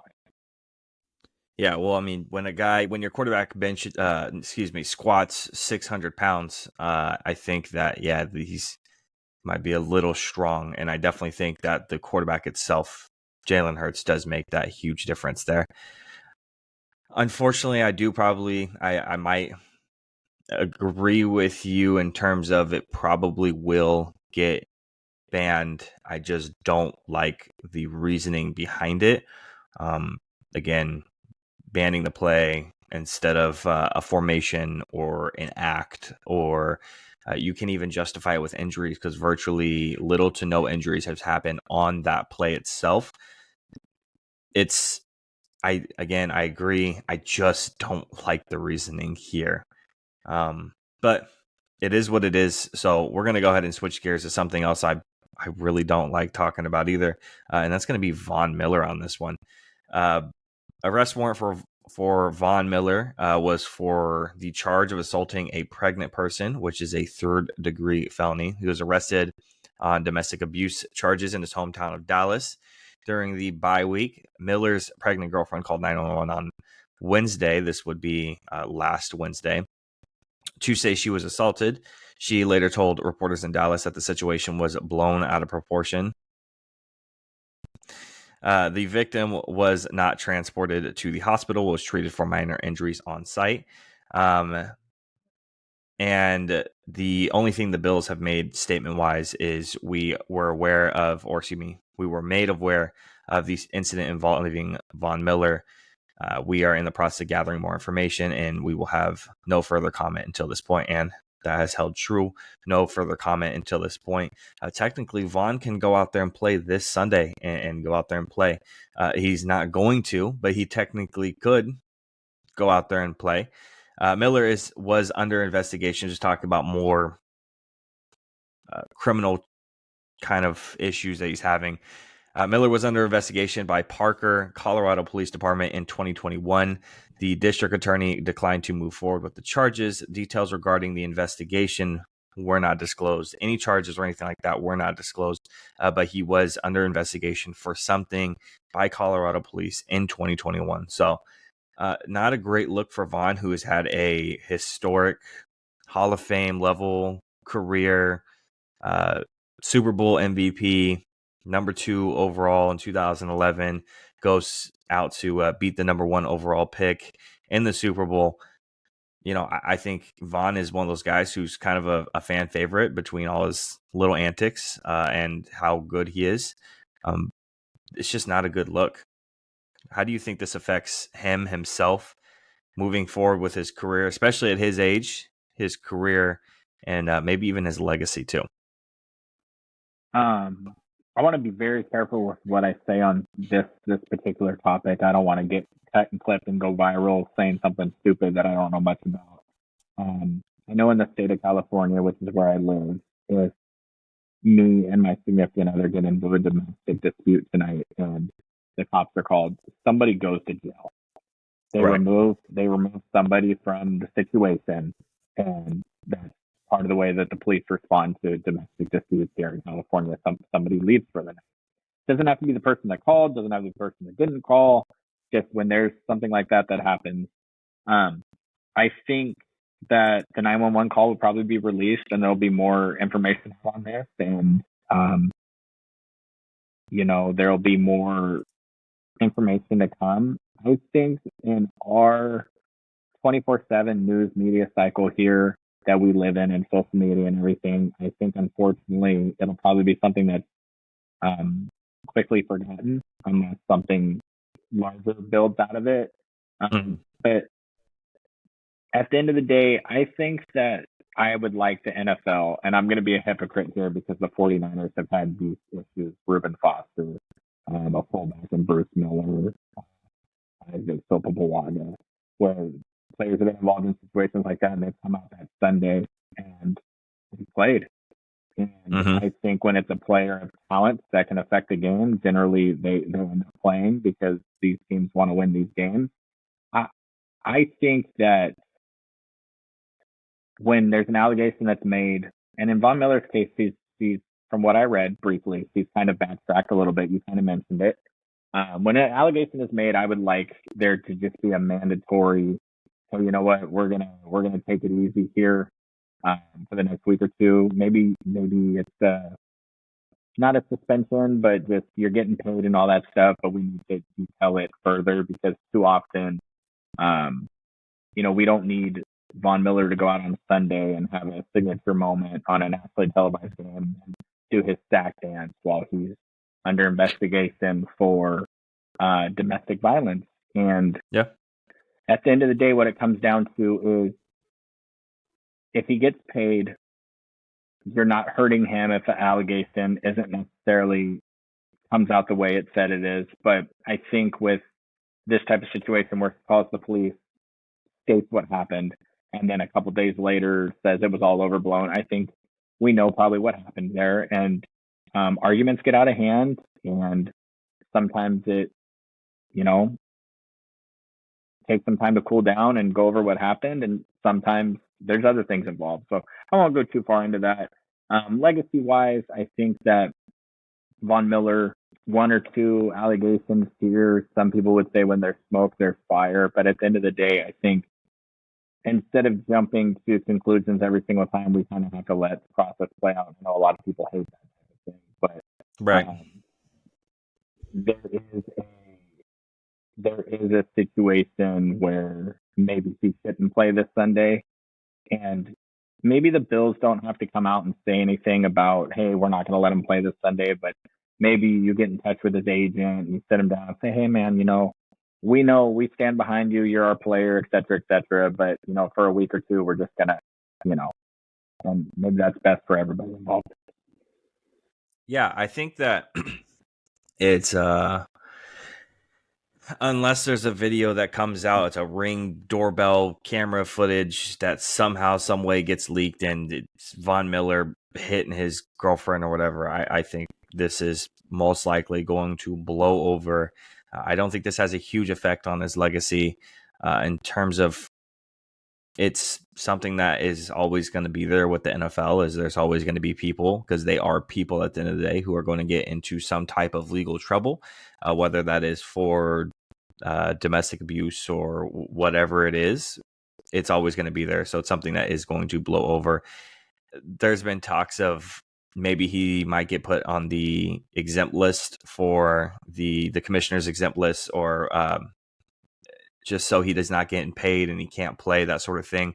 I think Roger Goodell is going to be very careful about that sort of thing, especially he's had issues in the past of putting players on that list that shouldn't have been on that list, and they get suspended for longer than they should have been. Good example off the top of my head, obviously, because I'm a Cowboys fan, is Zeke and his situation of him getting blackmailed by that girl and him getting suspended for like 6 games and it being reduced to 4, and that huge issue. Stuff like that, I think Roger Goodell has learned from Ray Rice, Zeke, stuff like that, not to be too hasty on certain things. And I think it's going to blow over.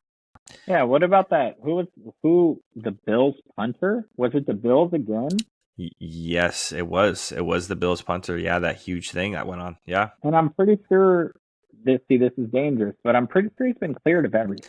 He has been cleared of everything. He lost his NFL career. You know what I mean? Yep. Now, for him, it's better to be cleared of, all charges, and, you'll move on with life and everything. But, and again, the Bills cut their punter because he's a punter. They're not going to cut their star outside linebacker because he's a star outside linebacker. So, but you know what? The thing about it is, in any company in the world, the most valuable people are treated differently, and that's just the way it is. And that's probably all I got on that one. Yeah. All right, cool. Let's move on to we're going to go back to back on wide receivers. This first one's not only going to be wide receivers, but it's going to be a little bit of MVP talk. Now, Tyreek Hill. About Tyreek Hill? Yeah. Yep. My God. So through week 13, Hill now has 93 catches for 1,481 receiving yards. Now, it's 13. That's through week 13. There's guys in the season, most guys in the season are not going to even sniff 1,400 receiving yards. 12 touchdowns. Final two total, so those 1,400 receiving yards and the 12 touchdowns lead the NFL currently. He's averaging 120 yards per game at this point, which puts him on pace to eclipse the NFL record of 1,964 yards by Mr. Megatron himself in 2012. And he is on pace to break 2,000 yards, which was predicted very early on in the season by my dad, right? So he put it out there. I think Hill's going to break 2K. I was wrong in that situation. I said I just don't think it's really likely because we haven't seen it. Cooper Kupp was Noted on pace NFL for that. expert Dallas Taylor. Noted NFL expert. Right. And if we talk about MVP talk, Josh Allen isn't in the race, right? Too many turnovers, too many team losses. Patrick Mahomes, you could argue for, but I just don't. He's almost there as a namesake right now, as well as I love Patrick Mahomes and I love the legacy and I love what he's doing. I just don't think it's his year right now. And plus, I think we have some voter fatigue on that one. Jalen Hurts is close, right? You already talked about the MVP odds. He's second right now in MVP odds. And then cases can be made for guys like obviously Purdy, who's going to be that number one in odds. Dak and Lamar are chasing as well. I think it's a weird year for quarterbacks. There's another skill position out there you didn't mention either. You got to throw some love at CMC.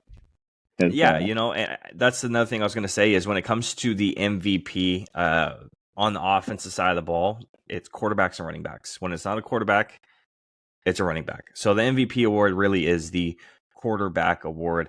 And with this, and the last time it was won by a running back was when? When was it? You remember? Did Adrian Peterson get one? Yep, 2012, Adrian Peterson. What do you have, 2,000 rushing yards? Yep, and so yeah, he got real close to breaking the single season record. That's when he was coming off his ACL injury. So big story there, along with the 2,000 rushing yards as well. So he goes story and yards on that one. Also note the QB there. I think that was Christian Ponder. So yeah, absolutely nothing to speak of at quarterback. Yep, and so it's never been done by a wide receiver. It's a weird year for quarterbacks. There's not usually at this point in the season, we kind of see like a clear cut, like, hey, unless something happens to this guy, he's going to win the MVP this year. I think it's usually clear cut at this point. It's changing week to week, right? It could be Dak by the end of the season, depending on how he closes out. It could be Purdy. It could be Lamar Jackson. It could be Jalen Hurts. CMC could have an absolutely insane last couple of weeks, and all of a sudden he throws his name in the hat to go a lot higher than where it's at right now. But we got to look at 93 catches, 1,400 receiving yards. My opinion, just in terms of maybe it's the voter fatigue off the quarterbacks, he eclipses that 2,000 yards. You got to hand it to him. There's still Offensive Player of the Year if you want to go hand it to Brock Purdy, which is still a great story. Regardless of what Brock wins, MVP, Offensive Player of the Year, a Super Bowl, whatever it is, at this point right now, Brock Purdy is a success story. You brought it up earlier in the week. Is Brock Purdy is it one of the best success stories or America's favorite story? I think sometimes we forget. Obviously, Tom Brady being drafted in the 7th as well. Not last pick, but in the 7th. I just think that Tom Brady turned into the super villain of the league because of how dominant he was. And it wouldn't be surprising, Brock might be the favorite right now, but if he turns into the super villain of the league, it's not going to be the favorite after that. So I think we got to give Tyreek Hill his flowers. If he hits that 2K, you got to give it to him. As much as I would love Dak to get an MVP, now I have kind of a push and pull on that one. As much as I would love him to get an MVP or Brock just for there it is. So as much as I'd love to see Brock get it for the story or Lamar just for the legacy, I don't want to see Jalen Hurts get it because fuck the Eagles every day of the week and in days that ended with Y. So I would love to see someone else get it. Hill. I will go to the NFL officers today. I'll fly out there. I will grab the Offensive Player of the Year award. I will take Tyreek Hill's name and I will engrave it myself. Tyreek Hill is your 2023 NFL Offensive Player of the Year. Not going to win the MVP. Now, if you took all these players off of their team, by far, Tyreek Hill is the most important player to his team. Because I love Mike McDaniel. That is my dog, and we know that. I think with the Shanahan, and when I say Shanahan, I mean Mike. The Mike Shanahan tree is everywhere. It's one of the most successful outside of probably Holmgren. Holmgren, who has been incredible as well. History. The Dolphins ain't doing nothing if Tyreek Hill's not on that team. So does he deserve the most valuable player on his team? Yes. Is he going to win? No. Spoiler alert. At the end of the year, whoever has that number one seed in the NFC, that's who wins the MVP. Because the schedules are hard. The schedules are tough. The schedules are hard. If Dak goes through and the Bills and I have this all memorized, the Lions, correct? And he wins all those games, he's the MVP. Now, I believe, I don't mean to tick you off, I think Dak's going to turn into a pumpkin, and the Cowboys are going to go 2-2 over this stretch. That's my belief. I think that Jalen Hurts and the Eagles are better than what they showed on Sunday, and I think they're probably going to win out pretty strong, and they're going to take that number one seed. And my prediction for right now would be that Jalen Hurts gets the MVP. But if the 49ers are sitting there and they have won out the season, and they went on a 3-game losing streak, and they finished at 14-3, I think that the NFL, looking at Brock Purdy, looking at Mr. Irrelevant, looking at the story, the torn ligament in last year's playoffs, the rise to success this year, I think it writes itself, obviously. I mean, I think just based off of this podcast, Hallmark's going to hire me to write their stories because that's the only place that the story takes place is Hallmark. So I think if the Cowboys run through and get a 3-1 or a 4-0 run through this, it's Dak. I think Jalen Hurts wins the division. It's Jalen, and if the 49ers take the division. All that being said, if the Cowboys drop some games, the Eagles drop some games, the 49ers drop some games, and the Ravens take the number one seed, then it goes to Lamar. It's the quarterback award. There's no doubt about it. And I think if Christian McCaffrey broke the NFL record for touchdowns and had 2,000 all-purpose yards, then you'd have a huge argument for him. But unless Tyreek breaks the record substantially, I just don't see it. That Tyreek has said that when he retires from the NFL, he wants to be a porn star.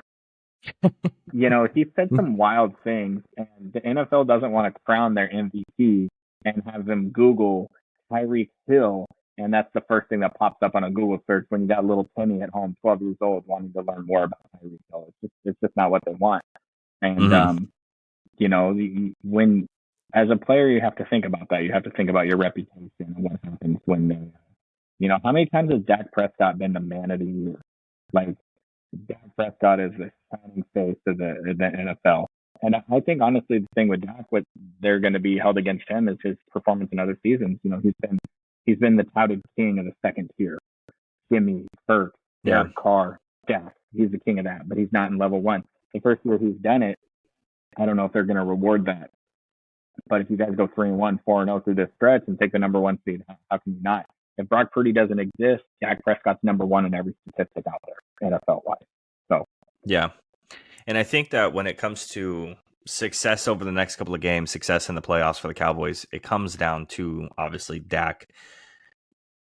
Going back to coaching, you gotta let him throw the ball, dude. I've been saying it all year. As soon as after we lost to you guys and we actually let Dak throw the ball and not try to stick to this formula we've had since 2013 of run first, then pass later, with DeMarco Murray, then Zeke, and then Pollard.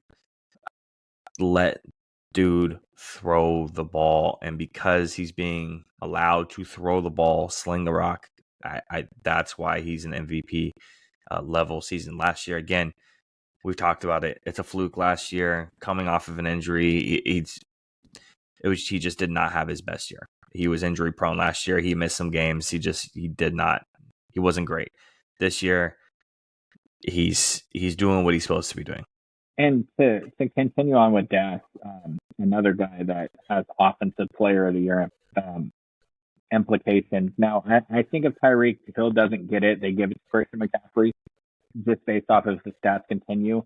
But number 3 has got to be CeeDee Lamb. The man has been absolutely incredible, except for one game, and it just is what it is. CeeDee has shown so much this year in terms of his growth and development, and has made a Michael Gallup contract extension look absolutely awful. But yeah, I think it just goes to show you that to operate at the highest levels, you have to have a supporting cast. And a lot of people want to dock Brent because he has an amazing supporting cast. But last time I checked, the last 10 NFL MVPs have had an amazing supporting cast. So, although I will say, I think the last time a quarterback won NFL MVP without throwing 40 touchdowns, which would probably be not happen this year, was like 2016 or 17. I should have looked this up before when Tom Brady won it. He didn't have 40. Lamar didn't have 40 passing touchdowns either, but I think he had like 9 rushing touchdowns, so he ended up with 46. Yeah. But just a true passer, it was Tom Brady in 2017. So, and since we're on it, let's just get this. Let's get the topic out of the way since we're already talking about Dak. Let's get him and his contract and why I'm so push and pull on his success. Obviously, when it comes to MVP, I'm push and pull on that one. I would love to see it just for the haters, just so he can get one. Obviously, Dak, when it comes to whatever you want to say about his play, whatever you want to say about the team, whatever you want to say about your grievances about Jerry Jones, the Dallas Cowboys, whatever it is, Dak is a good dude, and I think he is showing that he deserves it. Now, when it comes to the business side of it, I would love Dak not to win it because he is going to get a massive contract this offseason. Regardless, without it, he's going to be put back inside that top 3 of paid quarterbacks. If he wins MVP, he's resetting the market again. And he's going to end up making a boatload of money. Now, if I'm going to choose whether Dak gets paid a lot of money, wins MVP, or Dak gets a lot of money because we win the Super Bowl, I'm going to take the Super Bowl and Dak can get his money. If we win the Super Bowl, give Dak what he wants. If he wins MVP, he's going to get it, but I'm like, yeah, whatever. Like, I guess if I would choose for him not to get the bag, still going to get the bag, but not reset the market and win MVP, or reset the market and win the Super Bowl, I'm going to choose that Super Bowl because I don't really care about the rest of it. As much as I love Dak. Do you think the Cowboys can come to Levi's in January and beat the 49ers? It depends on the man of the hour.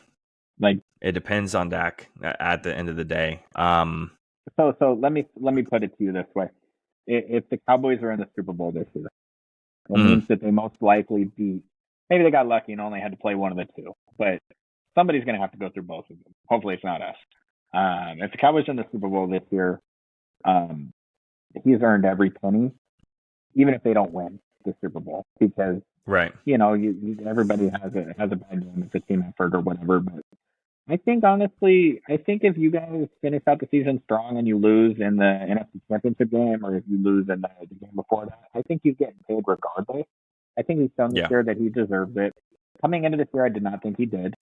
And the first 5 or 6 games of this year where his ADOT was like 5 and McCarthy wouldn't let him throw past the 4-yard line, I was like, what are we doing here? This is putting Cooper Rush. He balled out last year. But he's turned it around. He's proved himself. He's going to get paid. But I will tell you, your guys' owner, he knows a little bit about the TV rights and the TV deals and the money and the salary cap and all that stuff. And he's talked a big game this year about signing, how Dak deserves an extension, how they're going to sign him to an extension. He knows what's coming down the pipe. And, if the salary cap explodes by an extra $30 million, it doesn't matter if it's 12 or 14 over. What's he at, 45 or something right now? He's at 40 flat. 45, okay. So, I mean, does he hit 60? Is that where we're at? What are we going to have to pay Brock Purdy if he wins the MVP? I'm going to pay Brock Purdy $200 million guaranteed. You know what I mean? So it just, the next QB contract that comes up is going to be the biggest. It's just the way the NFL works. And so whether Dak wins MVP or the Super Bowl, I think he's getting paid. Yeah, I don't think especially when it comes to the NFC conference, that championship game, we haven't been there. I have not actually witnessed the Cowboys be in the championship game. I call this very famously in our group chat the divisional poverty franchise. And I will still stand by that until my own eyeballs can put it on the screen and it says NFC championship game and against whoever we're facing. I will be a happy fan if we go and we make that game. Just make it. Just make the game. I'll be happy. Dak can get paid. Sure. Obviously, Super Bowl is what I want. But if we make that game, I'm a lot more happy than if we lose in that divisional round. And I can't take another 49ers loss. I don't think my heart can take it. I might give out 25. I'm going to have a heart attack and give up right there. Would you agree that if whoever makes it to the Super Bowl out of the NFC, it's a like they have to be the favorite? Like, are we that worried about the Ravens? I would be. If it's Baltimore, then I would be. If it's anyone else coming out of the AFC, I'm not fretting on it just because of I think Lamar can put on a show and I think that he can prove it, but also he doesn't have the best track record in the playoffs. So he hasn't been in that situation. He hasn't been in that game. And I think the only other team I'm worried about is the Chiefs, and that comes down to Patrick Mahomes and him and Andy Reid just having the experience, being in that game, knowing what a win feels like, knowing what a loss feels like multiple times, for the wins. And that's the one I'm worried about because of experience, right? Dak doesn't know what it feels like to be in a Super Bowl. Brock doesn't know what it feels like to be in a Super Bowl. It's just a different atmosphere. It's a different game. It's a different intensity. Luckily, with the guys that you have on your team, there's a couple of them that know a thing or two about being in the Super Bowl. So you do have that level out a little bit, but it does come down a lot of the times to that quarterback play. Now, if your defense shows out because they know what it feels like to lose and they don't want to give that up again, then maybe whoever is on the AFC side is just a non-factor so much that Brock doesn't have to do much, the offense doesn't have to do much, and the defense just shuts it down so much it doesn't really matter. As as a 49ers fan, it comes down to a play. Someone being wide open down the field and Jimmy Garoppolo can't make the throw. It comes down to a throw. It comes down to a punt being muffed. It comes down to however many heartbreaks you want to count down for the NFC Championship game and the Super Bowl losses that have come down the pipeline for the 49ers. It comes down to a play. I think there's definitely an interesting conversation to be had by us later on one of these where we're talking about the impact on Mike McCarthy and Kyle Shanahan's legacies if they were to take another massive playoff loss. Frankly, when it comes to the Super Bowl, if the Niners are there, you can feed me the Chiefs, you can feed me the Ravens. We got our revenge on both of those teams coming. So obviously not this iteration of the 49ers team against the Ravens, but I still hate the Ravens. But the Chiefs, they've proven they can score 21 freaking points in 5 minutes and 24 seconds of game time in the Super Bowl. So they're always scary, but I'm honestly not too worried about the Chiefs. I don't think that Pacheco can run against us. He's a beast. I love him as a player. The 49ers run defense is vaulted. And I think the physicality which they bring against the Ravens. Honestly, if the 49ers go to the Super Bowl, I 1,000% expect them to win it. And I'm not the guy that rah-rahs my team. I'm always nervous. I'm always have huge anxiety for this. I don't know if we can beat the Cowboys again in the playoffs. I don't know if we can beat the Eagles again in the playoffs, especially at the link. But I know if we get it to the Super Bowl, we can beat the Ravens. So, to me, it's going to be like those fabled Lakers-Kings rivalries back in the day where the NBA Finals was earned in the Western Conference Finals and everything after that was just 4 games to sweep the Sixers and be done with it. So now let's shift gears. Let's go back to the wide receivers. Let's talk about another incredible one.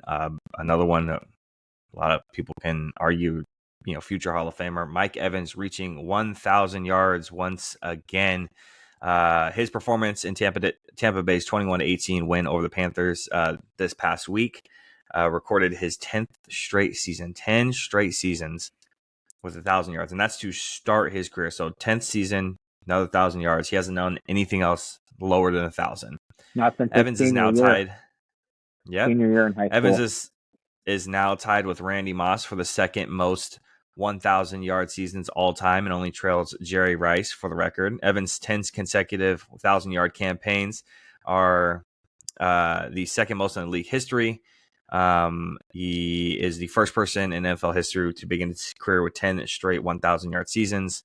Rice set the record with 11 straight 1,000-yard receiving years. So very well can tie it next year. We'll see how that can be done. 1986 to 1996 is when that happened. And let's see. Now, and then Rice also has 14 years of at least 1,000 yards on top of that as well. And then Tim Brown is the only other one who is even close to that. And 150 yards is where he was short by this past Sunday. He ends up getting 162 yards on 7 catches. Evans' receiving yards totals represent 80% of the team's total receiving yards in the winning effort. If he maintains his pace, he'll roughly finish with 1,433 receiving yards, which would be the second best season of his career in that regard. And again, to put a little bit into perspective, 1,433 yards, while Tyreel Hill has more than that at this point in the season. Again, just more perspective. But we're talking about Mike Evans here. Another incredible run for him. I know when it came to, what was it, last year, he did it on like the final game, and he just like absolutely balled out and kind of barely got there. I think it was the year before that. It was another one he kind of barely got there. This year, no doubt in there. Did it in week 13. So there's no, oh, well, there's 17 weeks or 17 weeks or 17 weeks. A little bit different now. Kind of put it all away and does it with Baker Mayfield. Baker's balling a little bit, not as much as an older Tom Brady, but still getting the job done. And Mike Evans is showing out, and he could do it with anybody on the helm. Jameis Winston, Baker Mayfield, Tom Brady, whoever you want to put back there, Mike Evans is going to do it. Now, my question for you is obviously we know this is great. It's historic. It's awesome. Where does Mike Evans in the modern era? So let's put a cap on it. Let's say 2000 and onward. Where does Mike Evans, just give me ballpark, where does he rank all time? Because a lot of people would say Antonio Brown is top 3, top 2, top 1 in the modern era. He didn't play that long in comparison to Mike Evans, and the level of play that Mike Evans is playing at for the longevity. A lot of other guys are going to be up there, like Julio's going to be up there. Mike Evans, Tyreek Hill can be thrown in the conversation. Even if we're just talking about receivers, not even wide receivers, but receivers. Travis Kelce, Antonio Gates, tight ends can be thrown in the mix a little bit as well. But there's a lot of really good wide receivers. So top, 5, 10, 15, 20, 25, modern era, 2000 onwards, where does Mike Evans sit for you? Gosh, that's such a great question. So often when it comes to wide receiver stats, it's substance without anything to show for it. 58 yards a game gets you to 1,000 yards receiving. On its face, it's not super impressive. But what I would say to that is, how come no one else does it? I think my guy Brandon Ayuk is 60 yards away from 1,000, and that's going to be an accomplishment that the 49ers are going to celebrate this year because it doesn't happen. So to do it over and over and over and over. I think Mike Evans, Jameis, Tom Brady, Baker Mayfield, he got caught. And part of the reason why he struggled to hit 1,000 in those years is he got all the other weapons that were brought in with him. And he still did it. And I think that when you look at just the consistency that he's brought to the field every year, he was highly touted out of A&M because of the Johnny Manziel thing. And he's lived up to the hype every year in and year out. I think he's, I'd have to go back and list them because I'm probably going to miss somebody. But, that upper echelon starts with, I guess he said 2000. So are we counting Terrell Owens, Julio, Calvin Johnson, those guys? But Mike Evans has got to be, if we sat here and made the list, which we won't do now, he's probably between 7th and 15th. And, if every NFL wide receiver today was up for grabs, there's Justin Jefferson, Jamar Chase, Tyreek Hill, Mike Evans. He's easily in the league right now. So just in terms of production and everything that he's done, he's got a little bit of hardware to go with it. And to me, no doubt, just absolutely no doubt. Yeah. If he decided to retire after this year, every year that he stepped into the league at 1,000 yards receiving, just to stay healthy, just to be able to, I've tried to make an argument this year with people about if Christian McCaffrey can make the Hall of Fame, and the years that he lost due to not being healthy, the statistics that he's lost, where he's going to end up by rushing yards and all-purpose yards and everything, and how he's not going to end up as high as he may need to be to get to that Hall of Fame.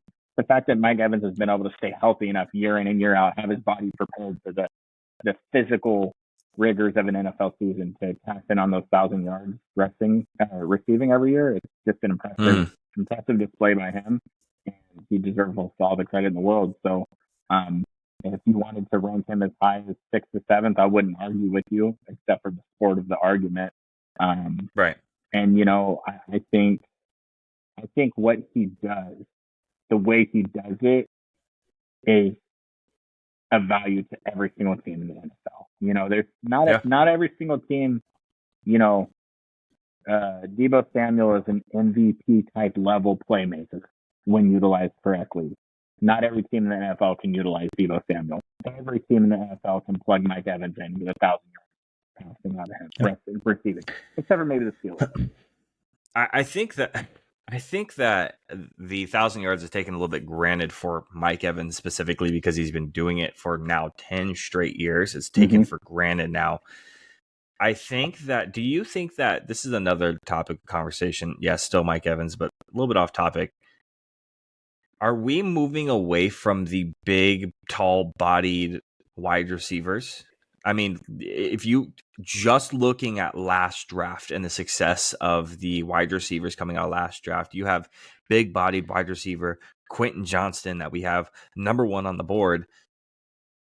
Maybe he's not getting utilized, but he still has less than 180 yards on the season. I mean, it's abysmal. Then you have guys like Jordan Addison and Zay Flowers who are having immense success, and they're not the big-bodied wide receiver, right? They're the guys who they can play in your slot, but they can also be your X wide receiver. And without Justin Jefferson, Jordan Addison is already getting that opportunity to prove that he can be the number 1. He's been incredibly impressive. And again, are we moving away from the big body type wide receiver like Julio, like Mike Evans? Are we moving away from that type of wide receiver? I think we are. I think I did some quick little projections on the wide receiver class this year because I'm trying to figure out if the 49ers can afford Brandon Ayuk and Deebo Samuel at the same time. And I think we got maybe one guy. I can't remember his name. I think he's out of. It's funny. I'll always remember the colleges. I think he's out of South Carolina. He's like 227 pounds. Everybody else is under 200, 205 or lower.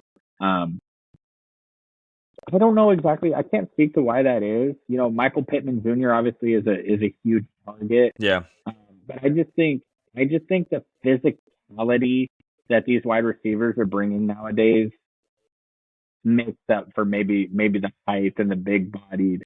The 49ers have a big wide receiver, Juwan Jennings, and he plays a tight end role. I think, and the tight ends of the past are going away. I think if you're a 6'4", 6'5", big bodied guy, I think that college programs are trying to teach how to block a little bit and play that tight end position because it's such a dual threat. You know what I mean? But yeah, I think that Mike Evans, I won't say he's the last of his kind because the way the NFL goes is it comes in waves. They're going to go to all these little 185-pound super fast blitzer guys, and then let me go get this big guy. And the Quentin Johnson thing, that's Kellen Moore's fault. So he's and I think it's players that shift that, right? It could be a player, it could be a couple of players that shift the wave. It could be, if you look at the corners that are coming out, dude, that are long, physical, impressive receivers, Sure, yeah, you can line up a big bodied dude against him, but he's long enough and tall enough to get up and do what he wants to do. So then now you're looking at people who need to be, it's quarterback and corners have the hardest job in the NFL. You have to be big, fast, long, and tall. You got to have every single intangible out there to make it. The only successful um, corner in the league who has I would say there's a certain, I can't remember it right now, but it's a certain arm length. And there's only one corner who's a successful, good corner in the league with this arm length that is under a certain amount. And it's Trent McDuffie. And that's why when he was coming out, I was not high on him because there was not a good, very, very good corner that produced at a high level with that minimal arm span. You look at all these guys that are coming out, we have Witherspoon and Sauce and Surtain, and these guys are, Diggs, and these guys are long, they're tall, they're fast, they're physical.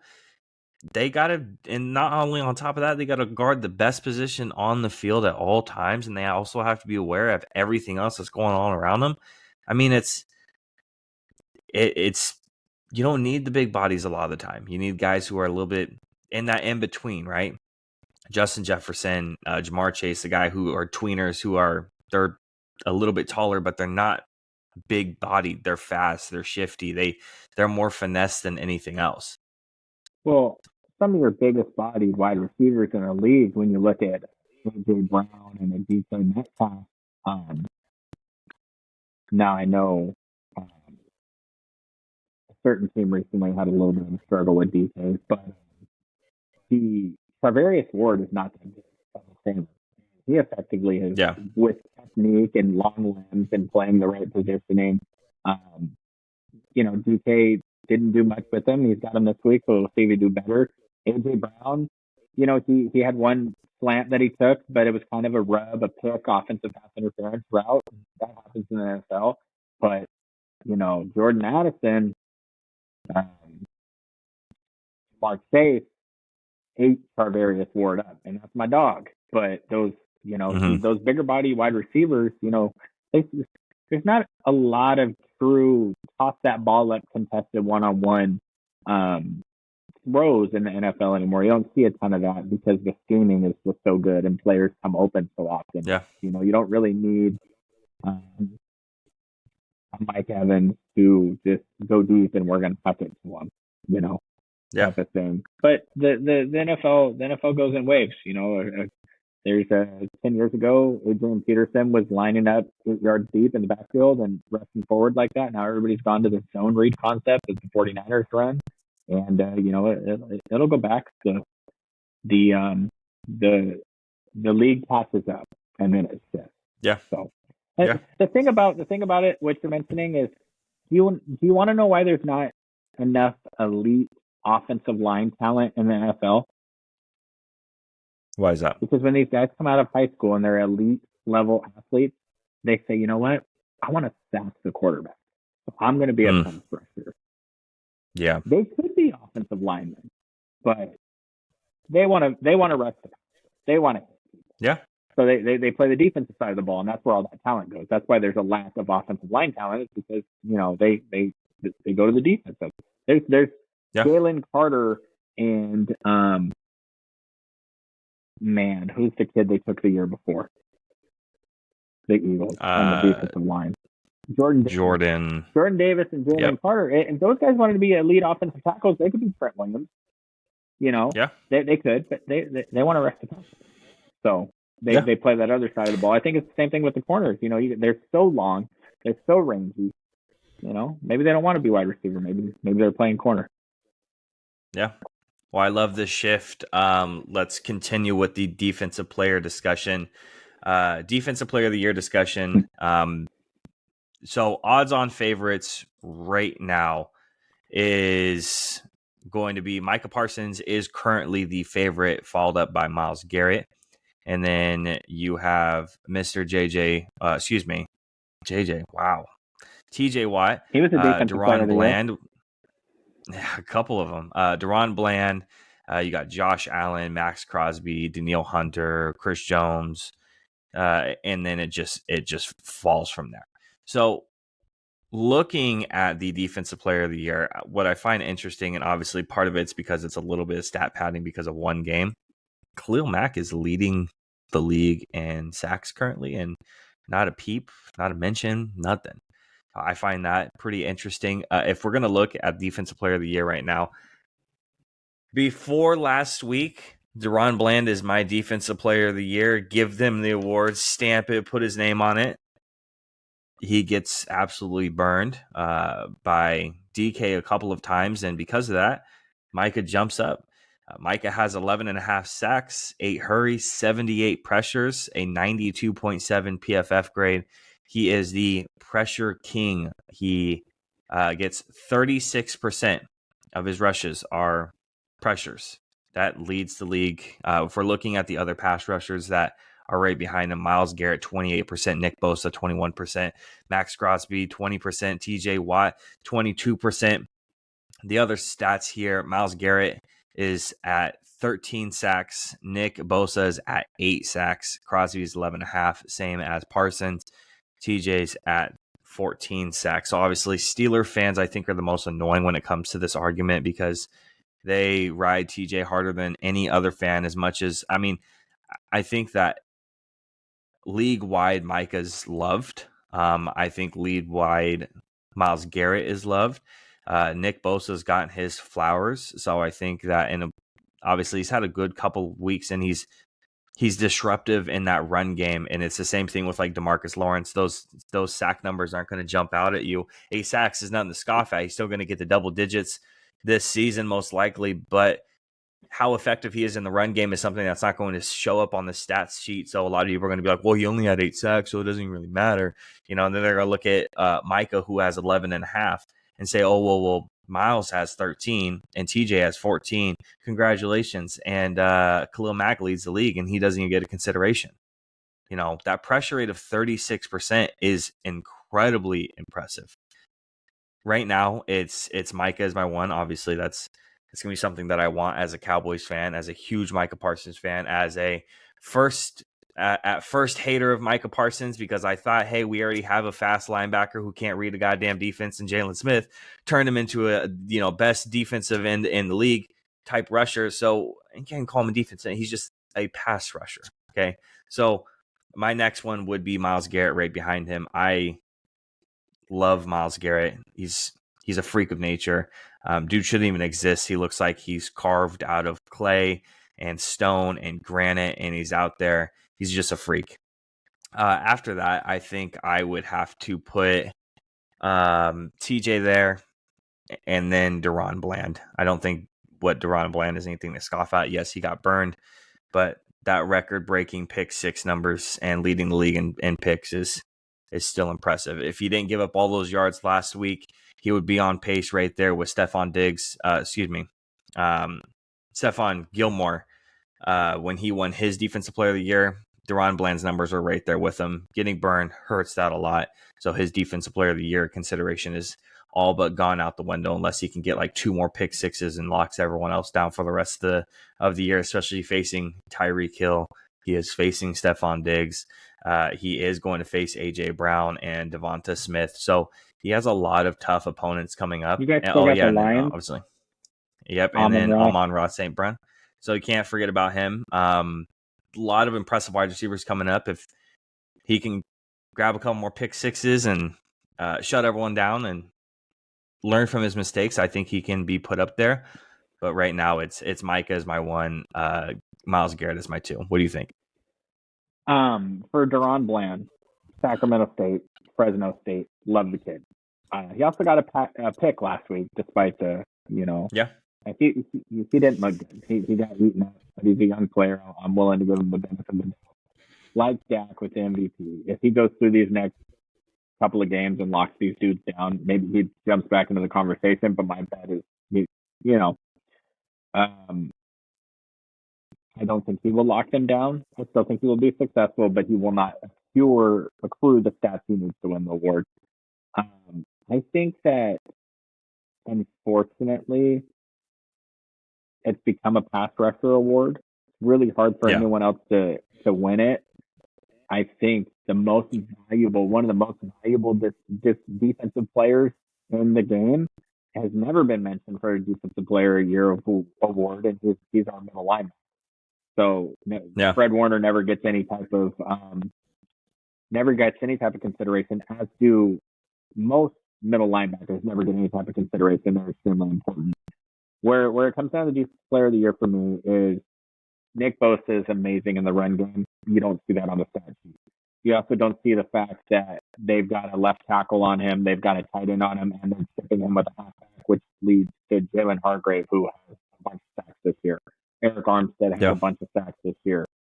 Randy Gregory, Chase Young, everyone on our line has a bunch of sacks this year because everybody's focused on Bosa. Unfortunately, that's not a defensive player of the year stat. When I look at the games, Myles Garrett absolutely jumps off the page. Yeah. He affects the game in so many ways at all times.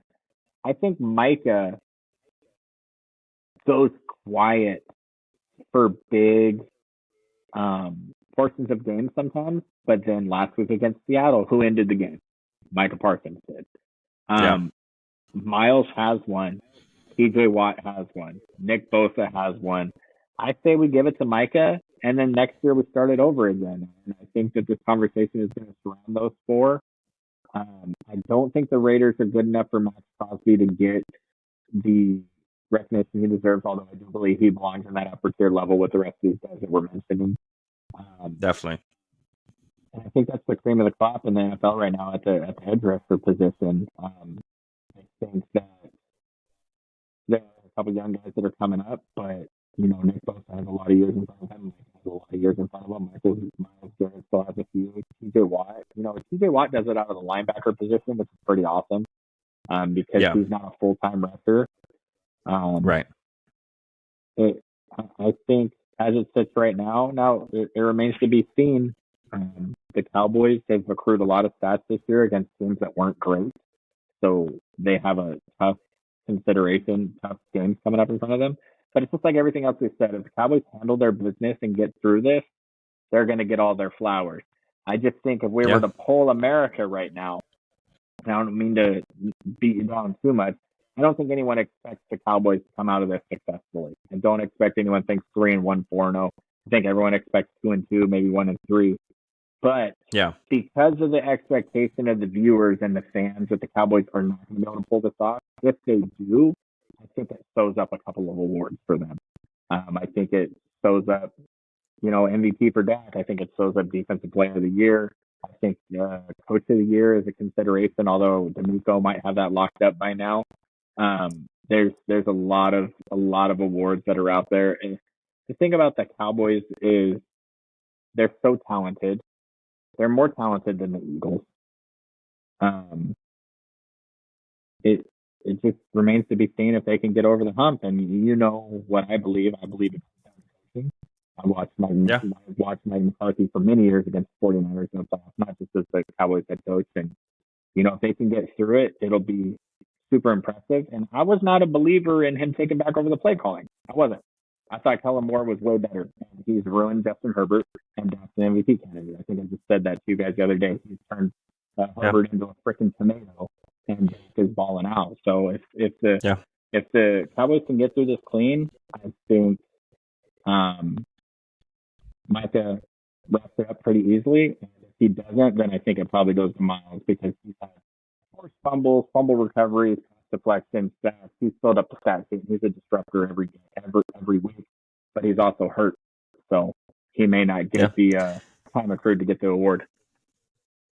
And I do want to point out I was right about Kellen Moore. I do want to just throw that one. So then, just real quick, I was wrong. W's, L's right now. 5 games remaining for the Cowboys schedule. We've been talking about it a couple of times. Big topic for the very first, obviously Cowboys and Niners. Big topic for the very first episode. Very fitting for us. Eagles, Cowboys, W or L. This weekend, Sunday Night Football. For the Cowboys? Yeah. Where do they play? In Dallas. My heart wants the Cowboys to win. Okay. Isn't that weird to hear? WL at Buffalo against the Bills. That's an L. I think that's a big Josh Allen game. I think that's, yeah. WL in Miami against the Dolphins. In Miami. In Miami. When do they play? 125. Christmas Eve. That's a huge game for them.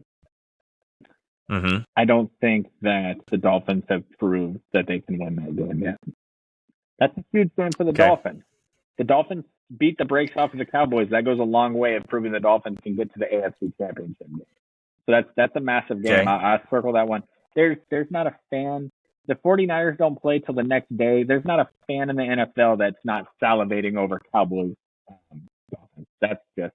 Matter of fact, if you're just an NFL fan, you can follow the Cowboys the whole rest of the year and watch every single game. It's just going to be amazing football.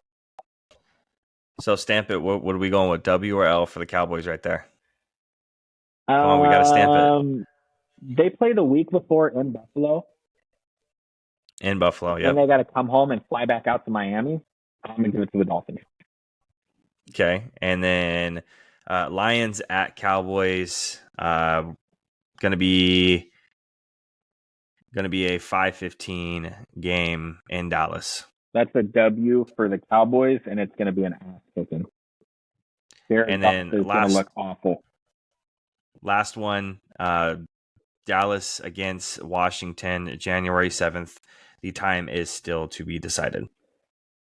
I'm going to caveat this by saying I'm not sure if Micah Parsons, CeeDee Lamb, Dak Prescott, Tony Pollard are playing. Okay. I think it'll be whatever's going to happen is going to be wrapped up by then. I think that you guys can throw your backups on the field. I think Cooper Rush can destroy the Washington. So I'm going to say that's a W for the Cowboys, but I don't think it's going to be a super important game. Okay. So I am going to put my stamp on it real quick. We're going to win against Philly. We are going to lose against Buffalo. We are going to win against Miami. We're going to win against Detroit. And we are going to lose against Washington. I'm always going to split those division games, especially with our division. You guys know you guys have a competitive division when you play each other. No matter how good anybody is, it's very competitive when you play each other. It's a different atmosphere. I'm going to always split those games no matter what. I say we lose against the Commanders. So next 5 games, we are going to lose against Buffalo and Washington and then win the other 3. So 3-2 over the next 5 games. So that gives my stamp. That'll give you the 5th seed. Yep. Why are you not more worried about the Miami game? Is it just because it's a regular stadium with regular weather and you're not traveling from Buffalo to like another cold weather? I don't think I'm all that concerned about Miami as a team. I don't think their defense can stop our offense.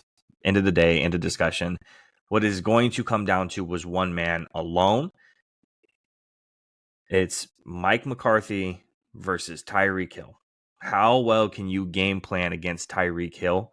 Because we've seen Tyreek Hill shred that defense. So this was years ago, but we have seen it before. This is when the Dallas Cowboys had historically one of the worst defenses of all time. But again, I am not worried about this Miami team. They cannot stop our offense. If it is going to be a close game, it is going to be a shootout.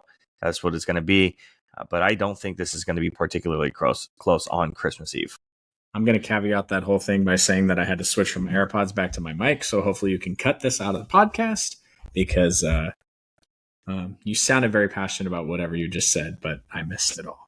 So I agree with the first part that I heard. I don't believe in the Miami Dolphins as a team. They definitely cannot stop the Cowboys on offense.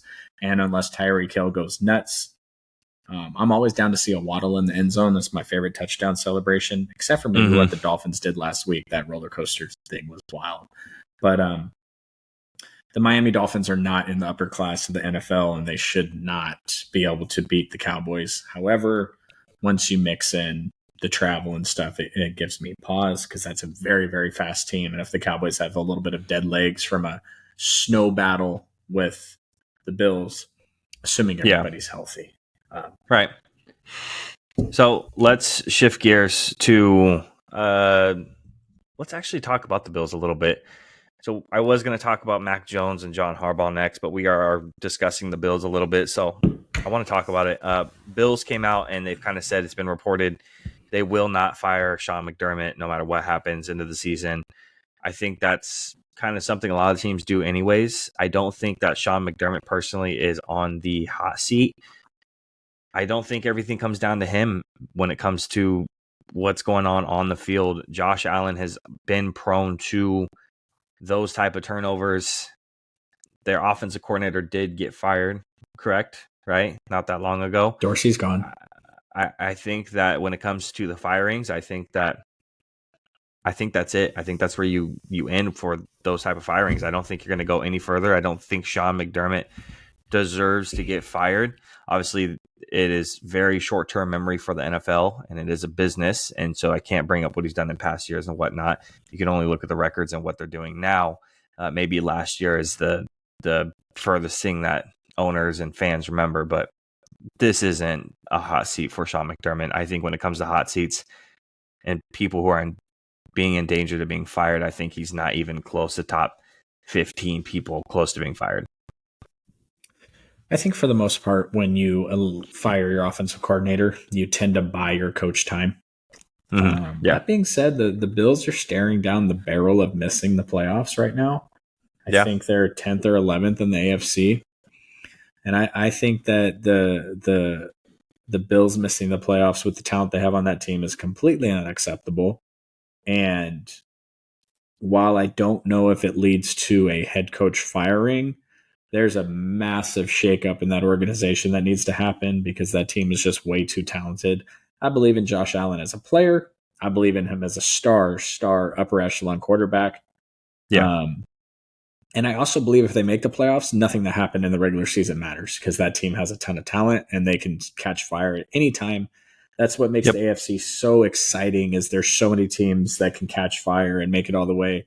Whereas I think in the NFC, we all know it's going to be one of the big three.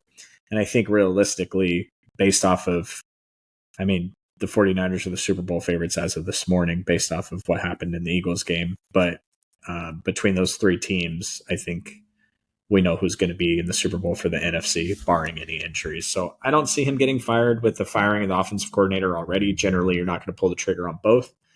However, depending on how the rest of their final schedule ends, and I have it here. So they have the Chiefs next week, then they play the Bills.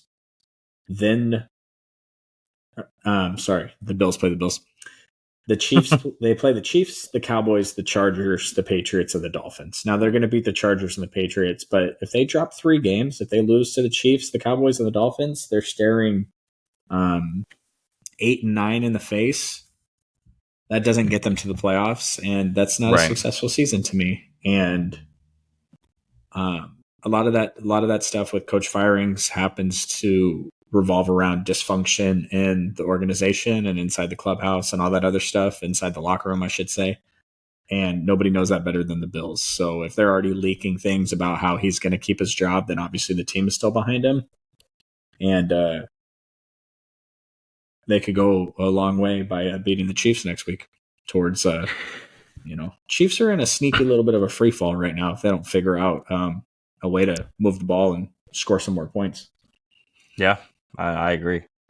So we have our final 3 topics coming up. Mac Jones, John Harbaugh, and Deshaun Jackson retiring, last 3. Let's rapid fire these last 3 topics. Mac Jones benching should have happened weeks ago. I don't know. When he came out of college, I didn't think he was going to be a good quarterback.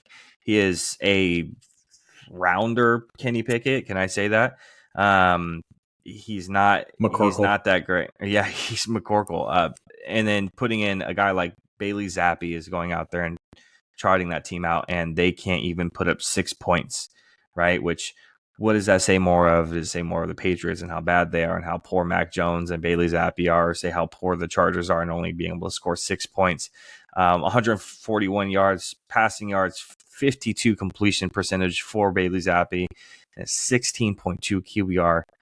Pretty horrible. Again, Mac Jones isn't any better. Probably should have happened sooner. What's your thoughts on this one? Mac Jones sucks. Bailey Zappi sucks. Joe Flacco is awesome. They should have brought him in. The Jets should have brought Joe Flacco in. Bill Belichick will not be the head coach of the Patriots next season. Bill Belichick is going to reunite with his offensive coordinator, Josh McDaniels. They're going to be a top 3 sought-after head coaching tandem for a team next year outside of him and Jim Harbaugh and maybe a couple others. He's going to land somewhere that works for him. And the next team that he goes to is not going to allow him to have the general manager decision-making power.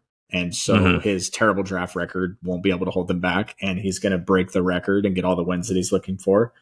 And in a perfect world, he'd be in San Diego next year. I'm sorry. Wow. Los Angeles. But I don't know if the owners are going to pony up for that. So I don't see any value in letting Bill Belichick draft another quarterback, especially a Caleb Williams or a Drake May or whatever it's going to be. So yeah, Mac Jones he has a bad attitude. He's a dirty player. Players don't like him in the locker room. I don't know if he has a future as a backup quarterback. Yeah, I see his career going a little bit like Carson Wentz with less talent. Yeah. Bailey Zappi's not an NFL quarterback either. I don't know why they cut Will Grier. They should just gave him an opportunity with Dak Prescott as offensive coordinator. He's unstoppable. Right. And, I know that's a little bit of a Bill Belichick thing also. But yeah, Mac Jones is trash. I guess what was the other one you mentioned? We kind of got into what was your next topic? Rapid fire. That's all I got. Mac Jones sucks. He sucked his entire career. No. Harbaugh returning. I'm gonna let you take the reins on this one because you being a Niners fan, and I'm sure you've watched more Michigan games than I have this year. So I want you to go ahead and discuss a little bit on where's the favorite, on where he's going to potentially land. What's the odds on him even coming back? What does the outlet look like for Harbaugh returning? I think with everything that's gone on with him this year, I don't know if you're too familiar with the scandal and the stealing signs and all this other stuff. Yeah. They suspended him. He's been coaching from his couch. Essentially, Michigan has rolled, no problem. They should have no problem with Alabama. Well, you never know. It's college football. But he should win the national championship this year. And if he does win the national championship this year, that increases to me his chances of moving back to the NFL. I think the Raiders have to be interested. But Adam Schefter reported a couple weeks ago that there's going to be maybe 10 to 12 teams that are going to be interested in a head coach. I would say the Raiders are at the top of the list. A sneaky team that might be looking for a head coach is I've heard some rumors about Mike Vrabel. The Tennessee Titans letting him go, which I think would be an absolute mistake because Vrabel's a beast, and I think that might throw a little wrench in the Harbaugh plans. But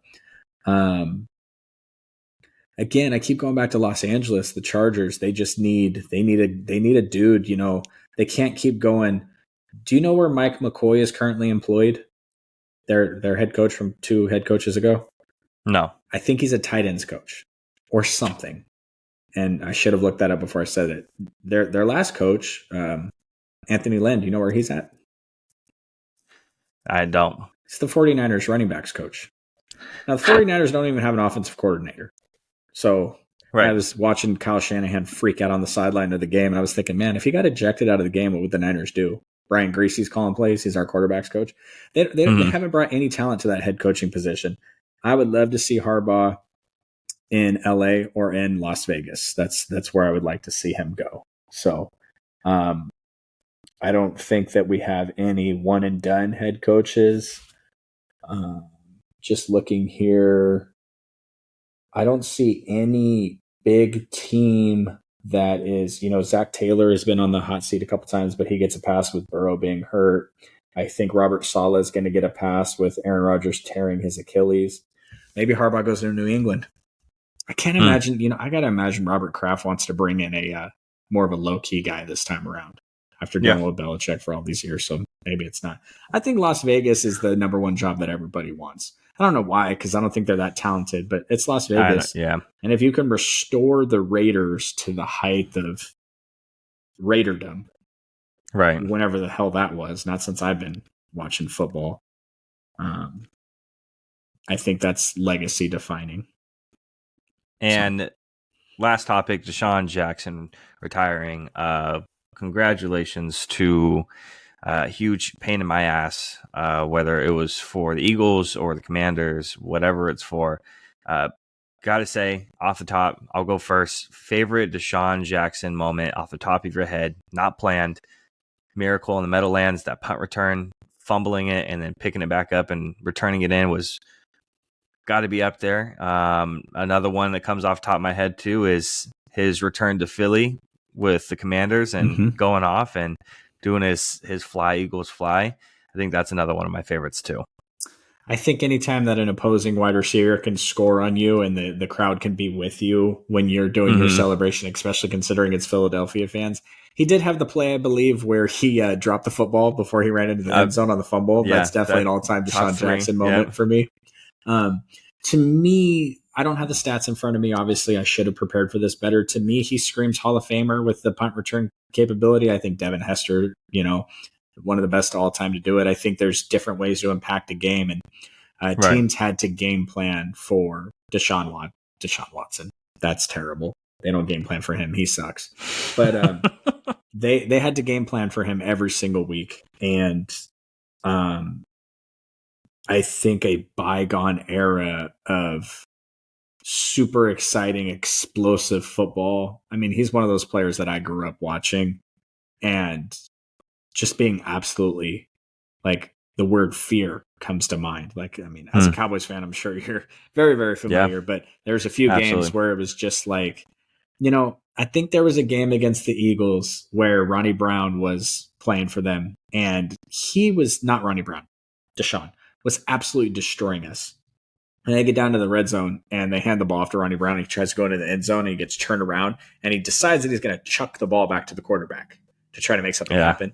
And he fumbled it and we ended up winning the game because of it. But Desean had absolutely torched us the entire game. So just somebody growing up for me that I absolutely was in awe and in fear of anytime he stepped on the field, because it was like, can we just kick the punt? I don't care, anywhere, out of bounds, nowhere near that man. And just if he runs by you, just kick his leg and get the pass interference, because the 15 or 18-yard penalty, because he's going to catch a deep on you and he's going to score a touchdown. I'm sure if I looked up his stats, they're not as much as I think and as much as I remember. But to me, that's what screams a Hall of Fame, potential Hall of Fame, amazing players. Just he was unstoppable. There's nothing you could do with him during his prime.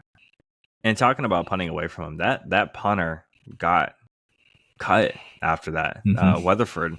And I actually have a funny story. I don't think I've ever even told the story really about that punter specifically. So when I was younger, I like high school, it was a big trend to do like from your phone, like sports edits, like photos and stuff, and like do this best sports edits you possibly can. I did a Desean Jackson sports edit. I still remember it. It's he was on the Eagles, he's carrying the ball, and I did this cool thing where it looks like it's like he's like kind of almost like after shadows or like after effects, like himself kind of like a little bit like shutter type thing. It was a pretty cool photo for something done in high school, if I 16-year-old. That punter liked the photo and he commented on it. And it was like the coolest thing for me because it was the only NFL player that ever commented on it. And I thought it was funny that he commented on the Desean Jackson photo specifically. And thought it was really cool. It was just something random. But yeah, random Weatherford story, Desean Jackson. Pretty funny he would go out there and do that. I have a little story for you. I'll make it quick to help us transition to our next topics here. But one of my favorite social media engagements I've ever had, is I tweeted directly at Adrian Wojnarowski when the Kings were announced that they were staying in Sacramento. And I was like, what about first and goal at the 1 yard line now, sucker? Because that was his famous tweet. The Seattle group has agreed to purchase the Kings from the Maloofs. I would call the situation first and goal at the 1 yard line. That was his famous tweet. And so I sent it back to him. And matter of fact, if I click on the Elon's app right now, I still have the direct message he sent back to me where he was petty, and he said that quote referred to the closeness to the Maloofs reaching a financial agreement with the Seattle group, and they did. What's your issue?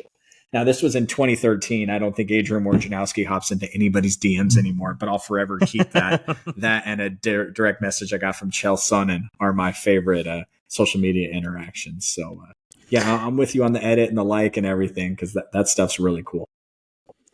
So that is the end of our NFL segment. Now we're going to go ahead and transition into the NBA. Not as many segments as the NFL. Beam. We have Light the beam. So we have 7 topics here.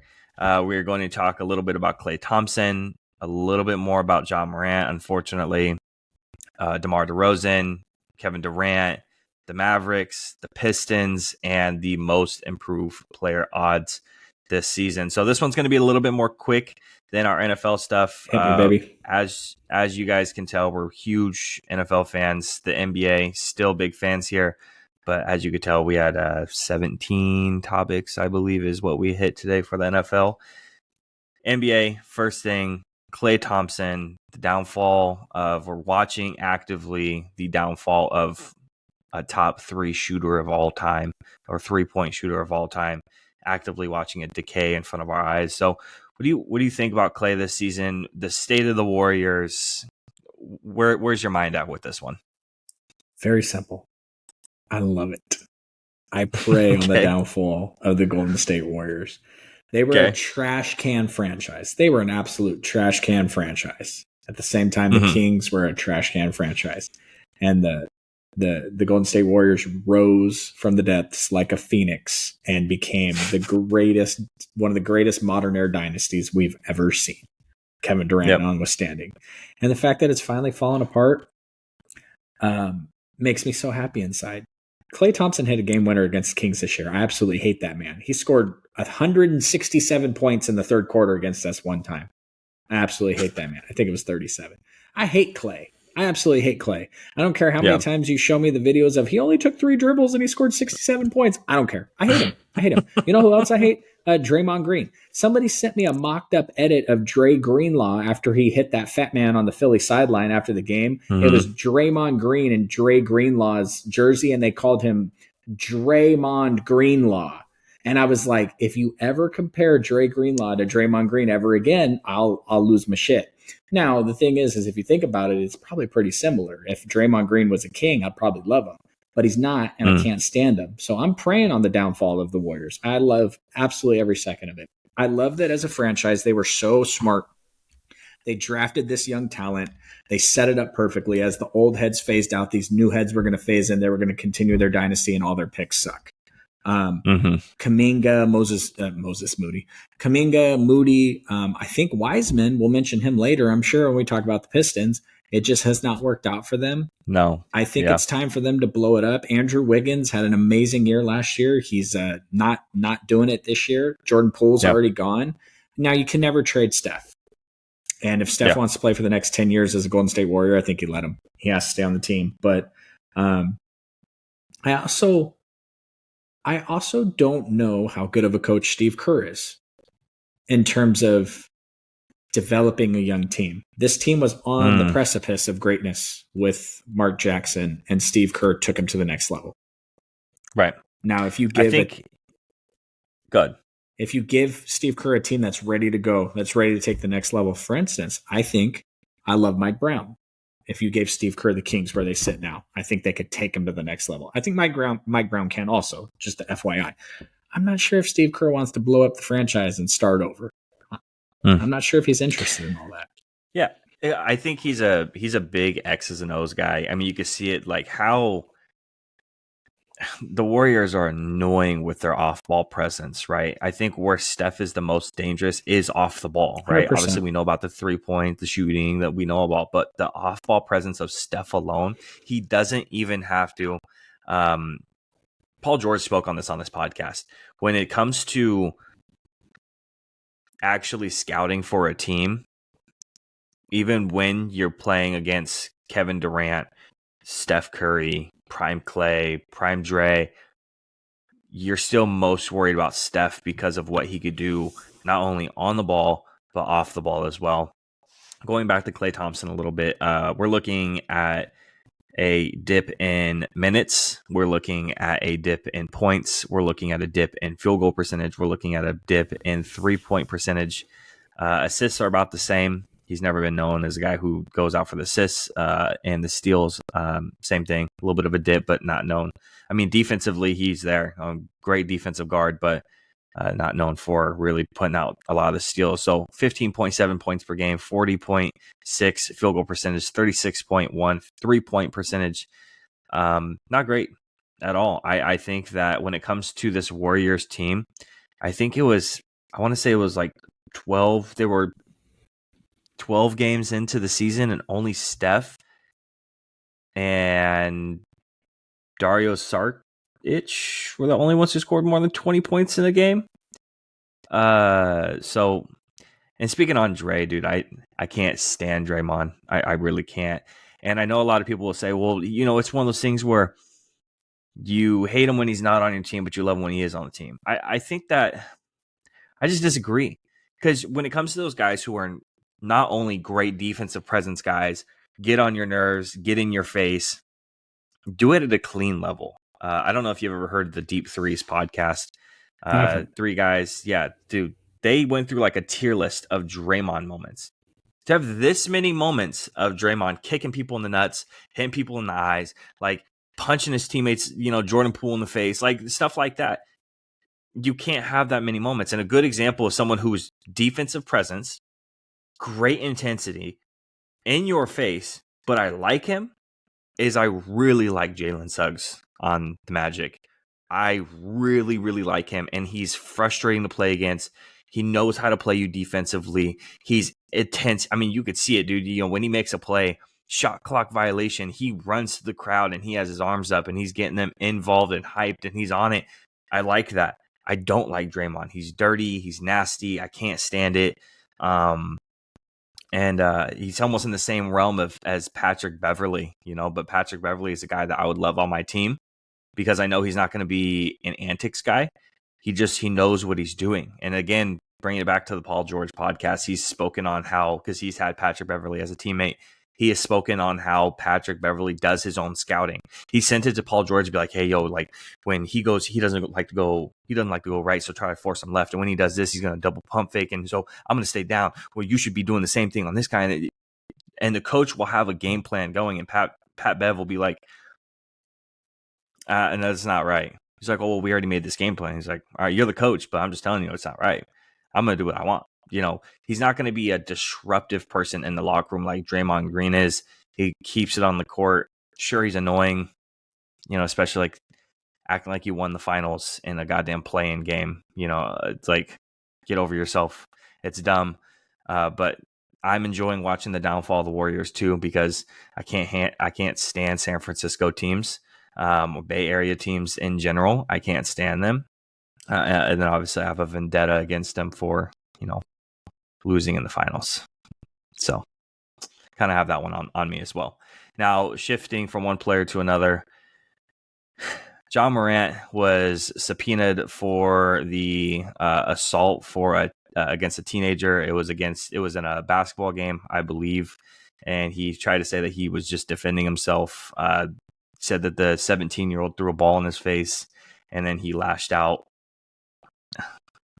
Where are we at on Ja Morant, man? I mean, between the two things with the guns and now being suspended and the subpoena, and he's young, obviously, and he has time, but how much time do you want to give him? Because you see the Grizzlies suck without him, right? As good as, Triple J is, I think he's awesome. I love Desmond Bane, because I hate that we traded him away.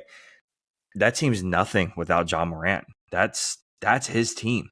So how much time, again, he's a star player, so you give him a little bit more leeway. How much time and how much leeway do you give him? Again, he's young, but how much time do you give him really?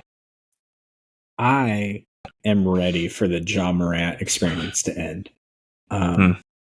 If this comes out true, and I'm going to come in heavy on this, and there's been a few topics that I've been lighthearted on Von Miller. I'm gonna come in heavy on this. I praised Roger Goodell earlier. Everything Roger Goodell is great at, Adam Silver sucks at. He's NBA's a joke. Nobody watches. Ratings are decline. Yeah. But Tyreek Evans lost his career because he tested positive for doing a party drug. Most people think it was coke. I've never done coke. I've never even seen it. Tyreek Evans got suspended for like 3 years. OJ Mayo. To me, if he's found guilty of assaulting a child, I don't care if the kid was 14, 15, 16, 17. I don't care. It's a child, 17-year-old. If you went up to Wood Creek High School tomorrow in Roseville and punched a 16-year-old in the face, you would go to jail. Matter of fact, if you came over here and punched me in the face, you might go to jail after I, beat the crap out of you. If this comes out true, if there's footage, all this other stuff, if it's proven, we don't need this dude in the NFL. He's shown who he is. That's the thing about it. He's shown who he is, and you can give certain people a lot of money, and they don't change who they are. And if it's true, why do we need him in the NBA? I would start with a 2-year suspension. You suspended Tyreek Evans for 2 years for doing coke, for doing drugs. This is beating a child. Yeah. Now I am not a, and I will not get into this on this podcast, but I don't have super strong takes on guns. I don't. But when you were on your Instagram live flashing firearms in the way that he's done it, in representing whatever he was trying to represent, we don't need it. Like you have a platform for a reason. People look up to you for a reason, and that's not what we need to. It's just the dude. To me, the only other player I can think of that I'm more exhausted on, John Morant, is freaking James Harden. And I'm glad you didn't put it on the topic list because I don't even want to spend 2 more seconds thinking about him. But the NBA has a huge problem right now, and they need to step back in. And they're trying to do this thing about stopping people from taking days off. And if you don't play 68 games, you can't win an award and all this other crap. But the fact of the matter is nobody's watching.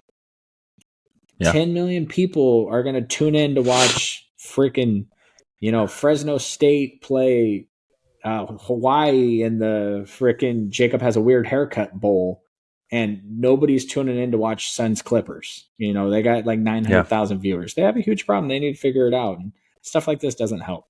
And he's shown who he is. He's proven who he is. And it won't happen, but I'm over the experience. Like it's going to happen again. So you can suspend Draymond Green for stomping one game for stomping on Domantas Sabonis, but Draymond Green's shown who he is. John Morant shown who he is. Now the John Morant and Draymond Green situations are completely separate.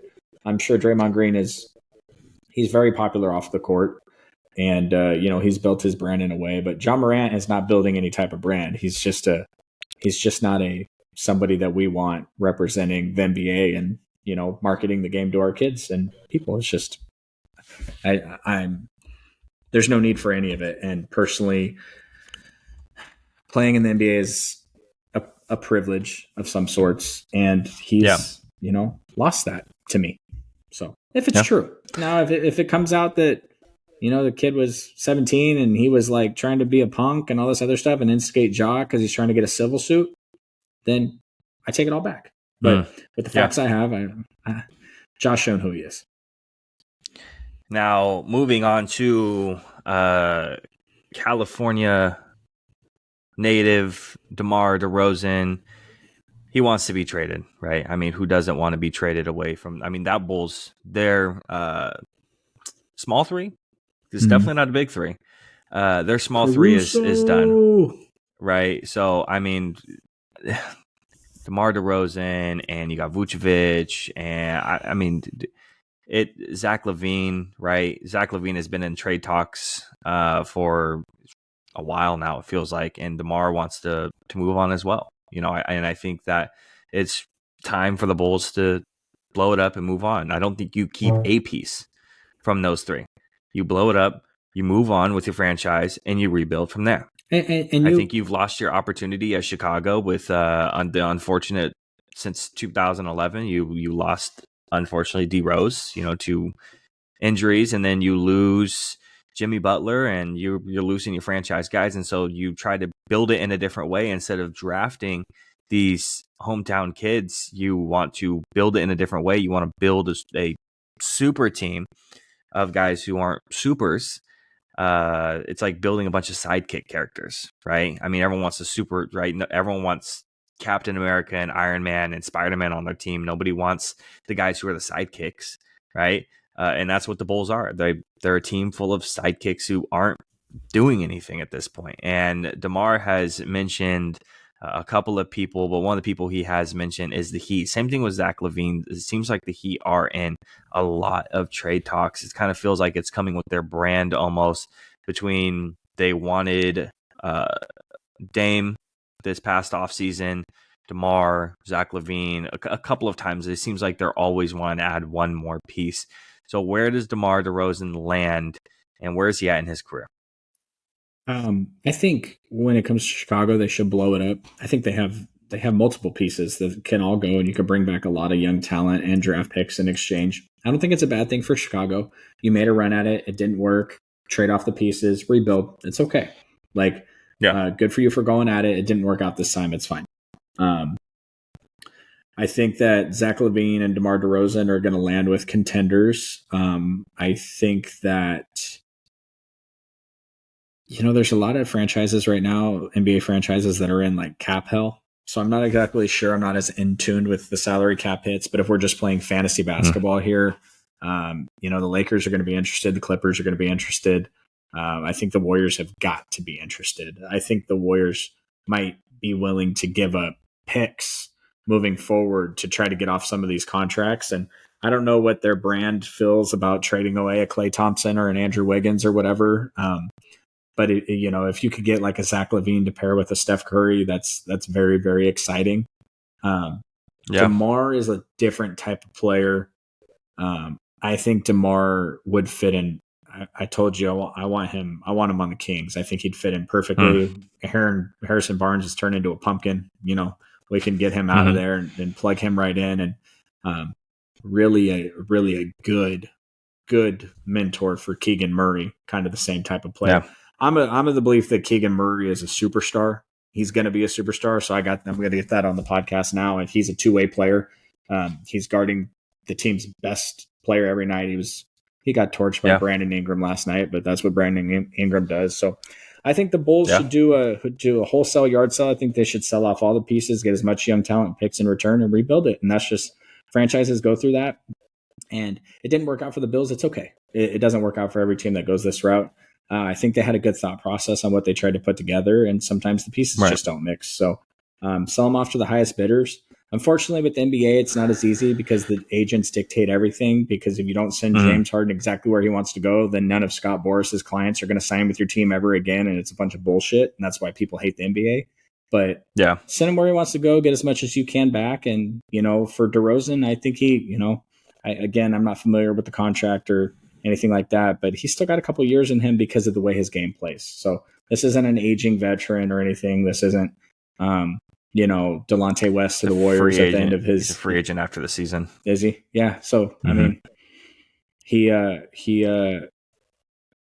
won't demand as much trade equity, I would say, but he does dictate it a little bit. I don't remember what team it was that was in trade talks for him specifically, but I do remember it was a team that was in trade talks with him, and DeMar specifically said that he will not sign a contract with them.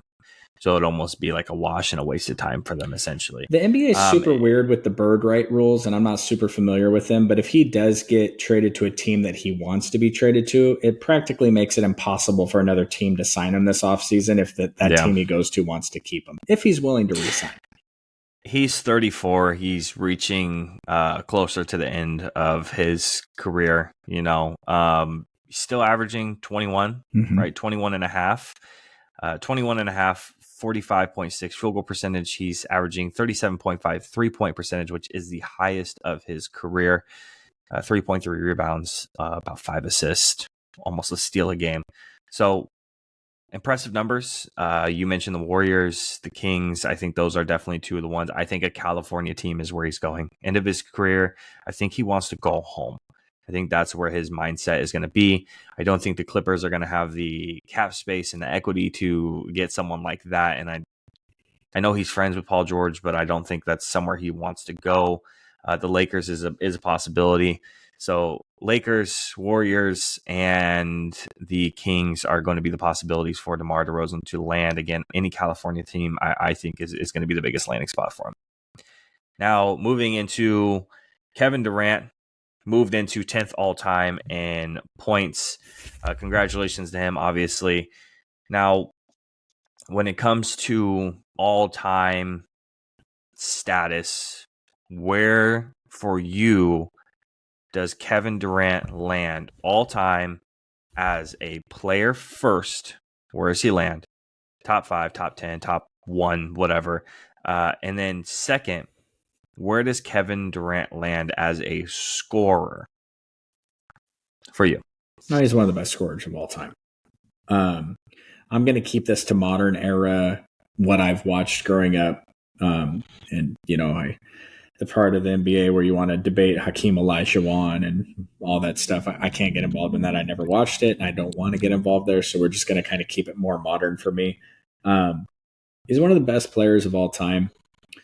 I think he takes a hit a little bit because of the social media stuff. And his weirdness with his burner accounts and all this stuff, and how I think the Warriors could have been they could have won 3 more championships if he hadn't gotten, a little tissy with Draymond Green. But maybe that's Draymond Green's legacy is costing the Warriors Kevin Durant. Maybe. The thing about the social media stuff is, who was an absolute dickhead is Michael Jordan. But he didn't have a Twitter to go off on people. If people had more access to Michael Jordan and his personality, he may not be as beloved as he is today. Same with a lot of players from back in the day. Same thing with being mic'd up and all that stuff. It changes the game and perception completely. Perception. Right? So, he's one of the best scorers of all time. I don't think he's done yet. He's got a ring. He's on a very good team right now who should be in the running for the finals. I think the problem with the NBA is, I keep going back to this, but nobody's watching and these games don't matter. Nothing matters. It matters to me because the Kings are finally good and I want to watch them win every night because it's a rarity for me, right? It matters for you because the Celtics are one of the favorites to make, I don't know. Dame on the Bucks is crazy. But, it just, when you sit down to watch a basketball game and you watch Kevin Durant play, he's one of the best scorers we've ever seen. Nobody can stop him. And he's just a unique player. Like, if you just look at him statistic wise and you look at him on the court and all that other stuff, he's one of the best of all time. Now, if I sit down and rank him, I won't do that on this podcast because I'll get some criticism over where I put Kobe. So I'm not going to rank the best players of all time because people won't like my Kobe ranking. It's for another episode. And man. People ain't going to like my LeBron take because LeBron is so controversial. But spoiler alert, I'm a big LeBron James fan. So Kevin Durant's definitely up there, though. I actually think it'd be a fun exercise to sit down and rank them one of these days because there's plenty of discussion there. But one of the best scorers of all time, no doubt about it. I think that he takes a hit not only for the burner accounts, because it's not even like speculated. It's something he owns up to now, and he owns it almost like a brand. I think he takes a lot of hit from the amount.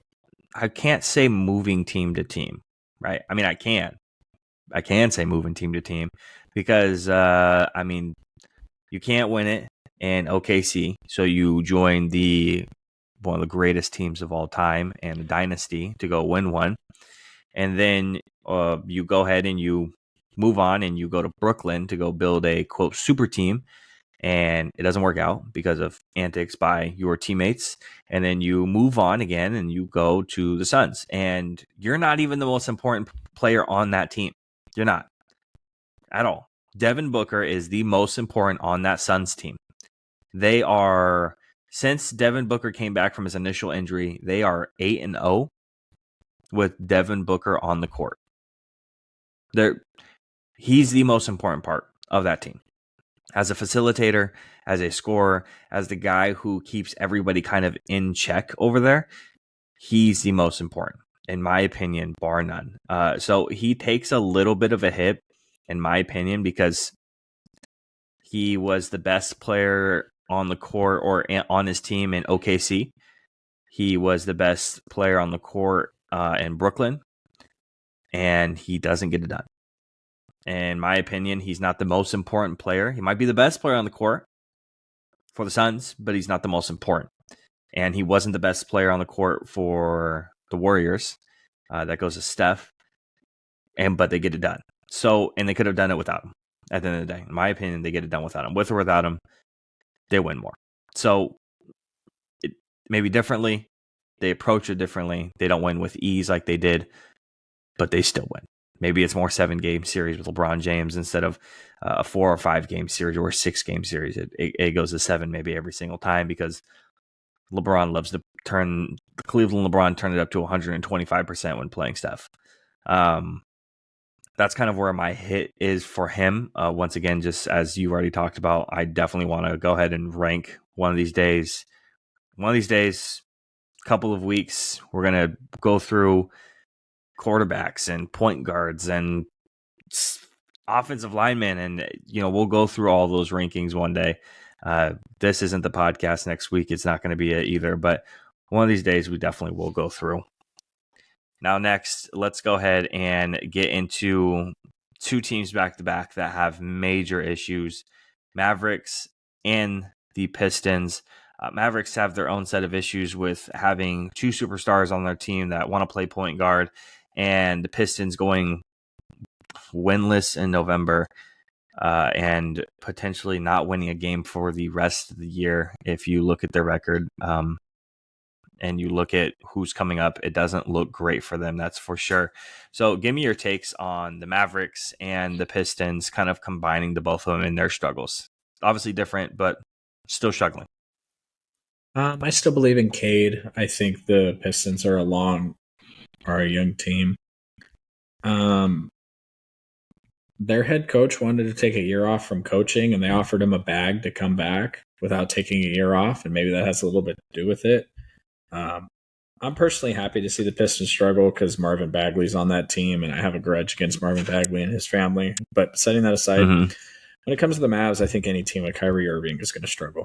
I don't believe in him as a player. I don't believe in him as a teammate. I don't believe in him as a leader. So, yeah. I think you could take the most successful franchise ever and put Kyrie Irving on it, and it would fall apart. I'm not even sure of the fit with him and Luka. The first thing they did when Luka got to Dallas was traded away their point guard, who, Dennis Smith Jr. hasn't turned out to be much, but the 49ers, the Kings got so much controversy for not drafting him when they drafted Marvin Bagley, and Vlade Divac died on the pillar of Luka and De'Aaron Fox wouldn't be able to commingle. Now, if they had had the 2020 podcast back then, we would have told them that Luka was going to be a superstar and you should take him over De'Aaron Fox because De'Aaron Fox is getting there, but not there yet. But yeah, anything with Kyrie Irving, it's very, very simple. I don't think that Kyrie Irving is the answer for any franchise. So, yeah, and I would agree. I'm a big Cade fan. I think he is someone who can facilitate well. I mean, if you look at that Pistons team, man, dude, those guys can't shoot. Talk about clogging up the arteries of the paint of guys who are slashers and paint cloggers. And, Cade needs some guys around him to facilitate too. He could be a really, really impressive player later on in his career. Here in a couple of years, he's already impressive, and I already like him, and I'm already a big fan, but I think he just needs more. And the Pistons, Detroit's like purgatory for the NBA. Last time they were good is Blake Griffin being there, which feels like a fever dream almost. Hamilton, Chauncey Billups. Right. Further back than that. And when it comes to the Mavericks, obviously I have a huge vendetta against Kyrie. You don't tell Boston fans you're staying and then you leave.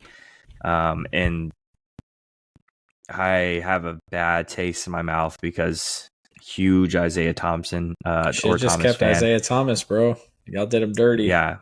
And then Kyrie comes along, ruins it all, then leaves. Obviously, it works out now great team. We got a good point guard, and I like everything that we got going on now. But it's they have their issues, and I think I'm not sure what they have to do at this point because it's not a big man. I think Derek Lively's impressive, and I really like him. He's real young, and he's going to develop his game. But two guys who want to be ball handlers is not going to work at all. No, it's not going to. I mean, it's coming up with a discussion now because of how good he is and how impressive he is the Tyrese Halliburton, De'Aaron Fox thing.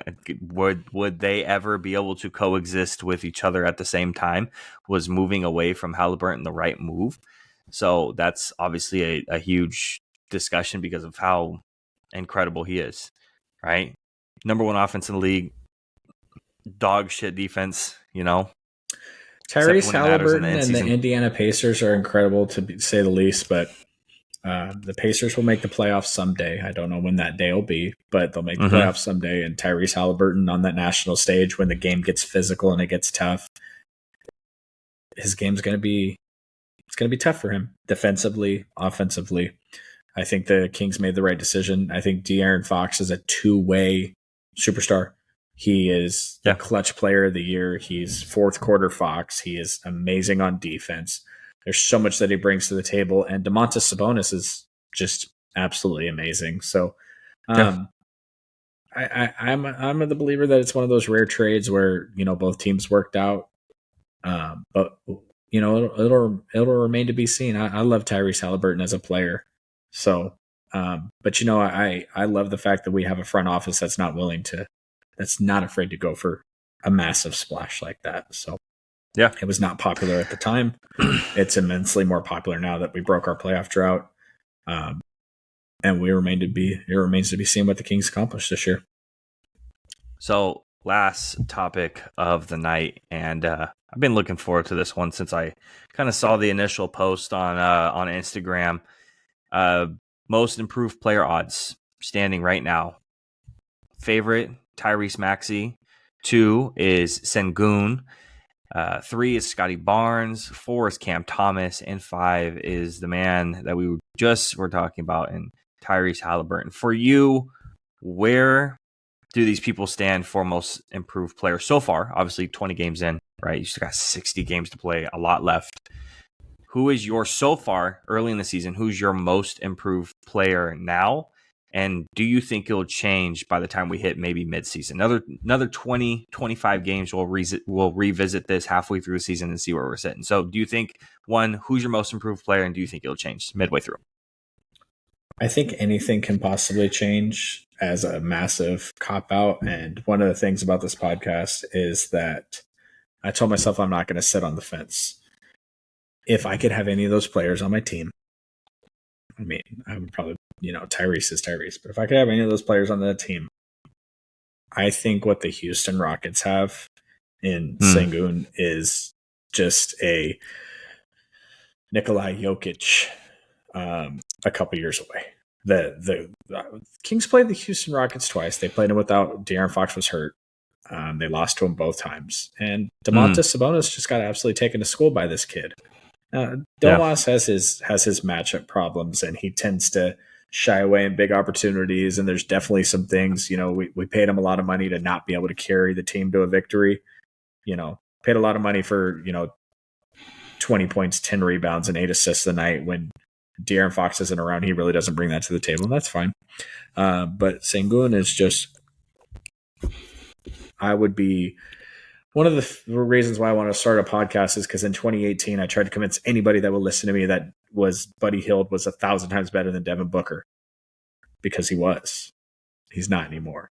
So I'm super excited to have things like this because this kid is awesome. I think he's going to continue to be awesome. I don't know if Houston's going to put it all together or not. I'm glad they didn't trade for James Harden because Harden was talking about wanting to go home to get back to the chicken wings. I'm glad they didn't do that. He would be my pick now. I think he's incredible. I think he's going to continue to be incredible. I think in the long run, I think Sengun is going to be the more impactful player out of these. I'm going to say 4. I'm going to exclude Halliburton. Out of the 4, Sengun in the long run, I think, is going to be the more impactful player. But I think for me, my favorite for the most improved player, and the only reason he's 4 instead of 1 is because he missed games, is Cam Thomas. Dude can score, and dude's a walking bucket, right? Mm-hmm. I mean, can you do much outside of that? Is he going to look to pass the ball? Is he going to look to do, he's not there to pass the ball. He's not there for the assist. He's not there for the rest of it. He's there to shoot. He's there to score. And he's made some plays, dude. I mean, when he played Boston, he made this kind of like turnaround jumper, like 360 in the air to make this mid-range jumper, and it was incredibly impressive. And it's like, damn, bro, he's really good. I think Tyrese Maxey is not, as much as I like Tyrese Maxey because I think he's really cool, real chill dude. I can't stand the 76ers or anything to do with Philadelphia. I really like him. I hate Joel Embiid, but I really like him. I don't think he deserves to be that number 1 so far, because when you look at the numbers and you look at where everything's standing, I think Sengun, Barnes, Thomas, I think those 3 guys right there are more deserving than Maxey. I think Barnes taking the next step when he was supposed to take it last year and he's taking it this year is really cool. I really like Scotty Barnes. Yep. I think he's really valuable. Now, obviously the Raptors owner is a moron, and he thinks that any of their Raptor players are incredibly valuable, like OG. You'll have to trade him Jokic and Tatum and every single player on the planet to get OG off his hands. But reminds me of a previous Celtics GM. It's true. Sengun, Barnes, Thomas, incredibly impressive. Right now, my pick is Thomas. I think that's going to be my pick for the middle of the year. I think if I'm picking right now, it's Barnes, but I think by the middle of the year and by the end of the year, if he continues, it's going to be Cam Thomas for me personally. And that's it. That's what we got for the very first episode. I mean, shit, we're 3 hours in. So if you stuck around to the end, I really appreciate it, you guys. Long form podcasts, you might not be here, but you might be listening in short little clips. All the clips are going to be up on YouTube. Please make sure you watch there. Follow us on TikTok, same exact name, the 2020 podcast. Clips will be going up there shortly. Please be on the lookout for future content, and we will see you guys next time. Thanks.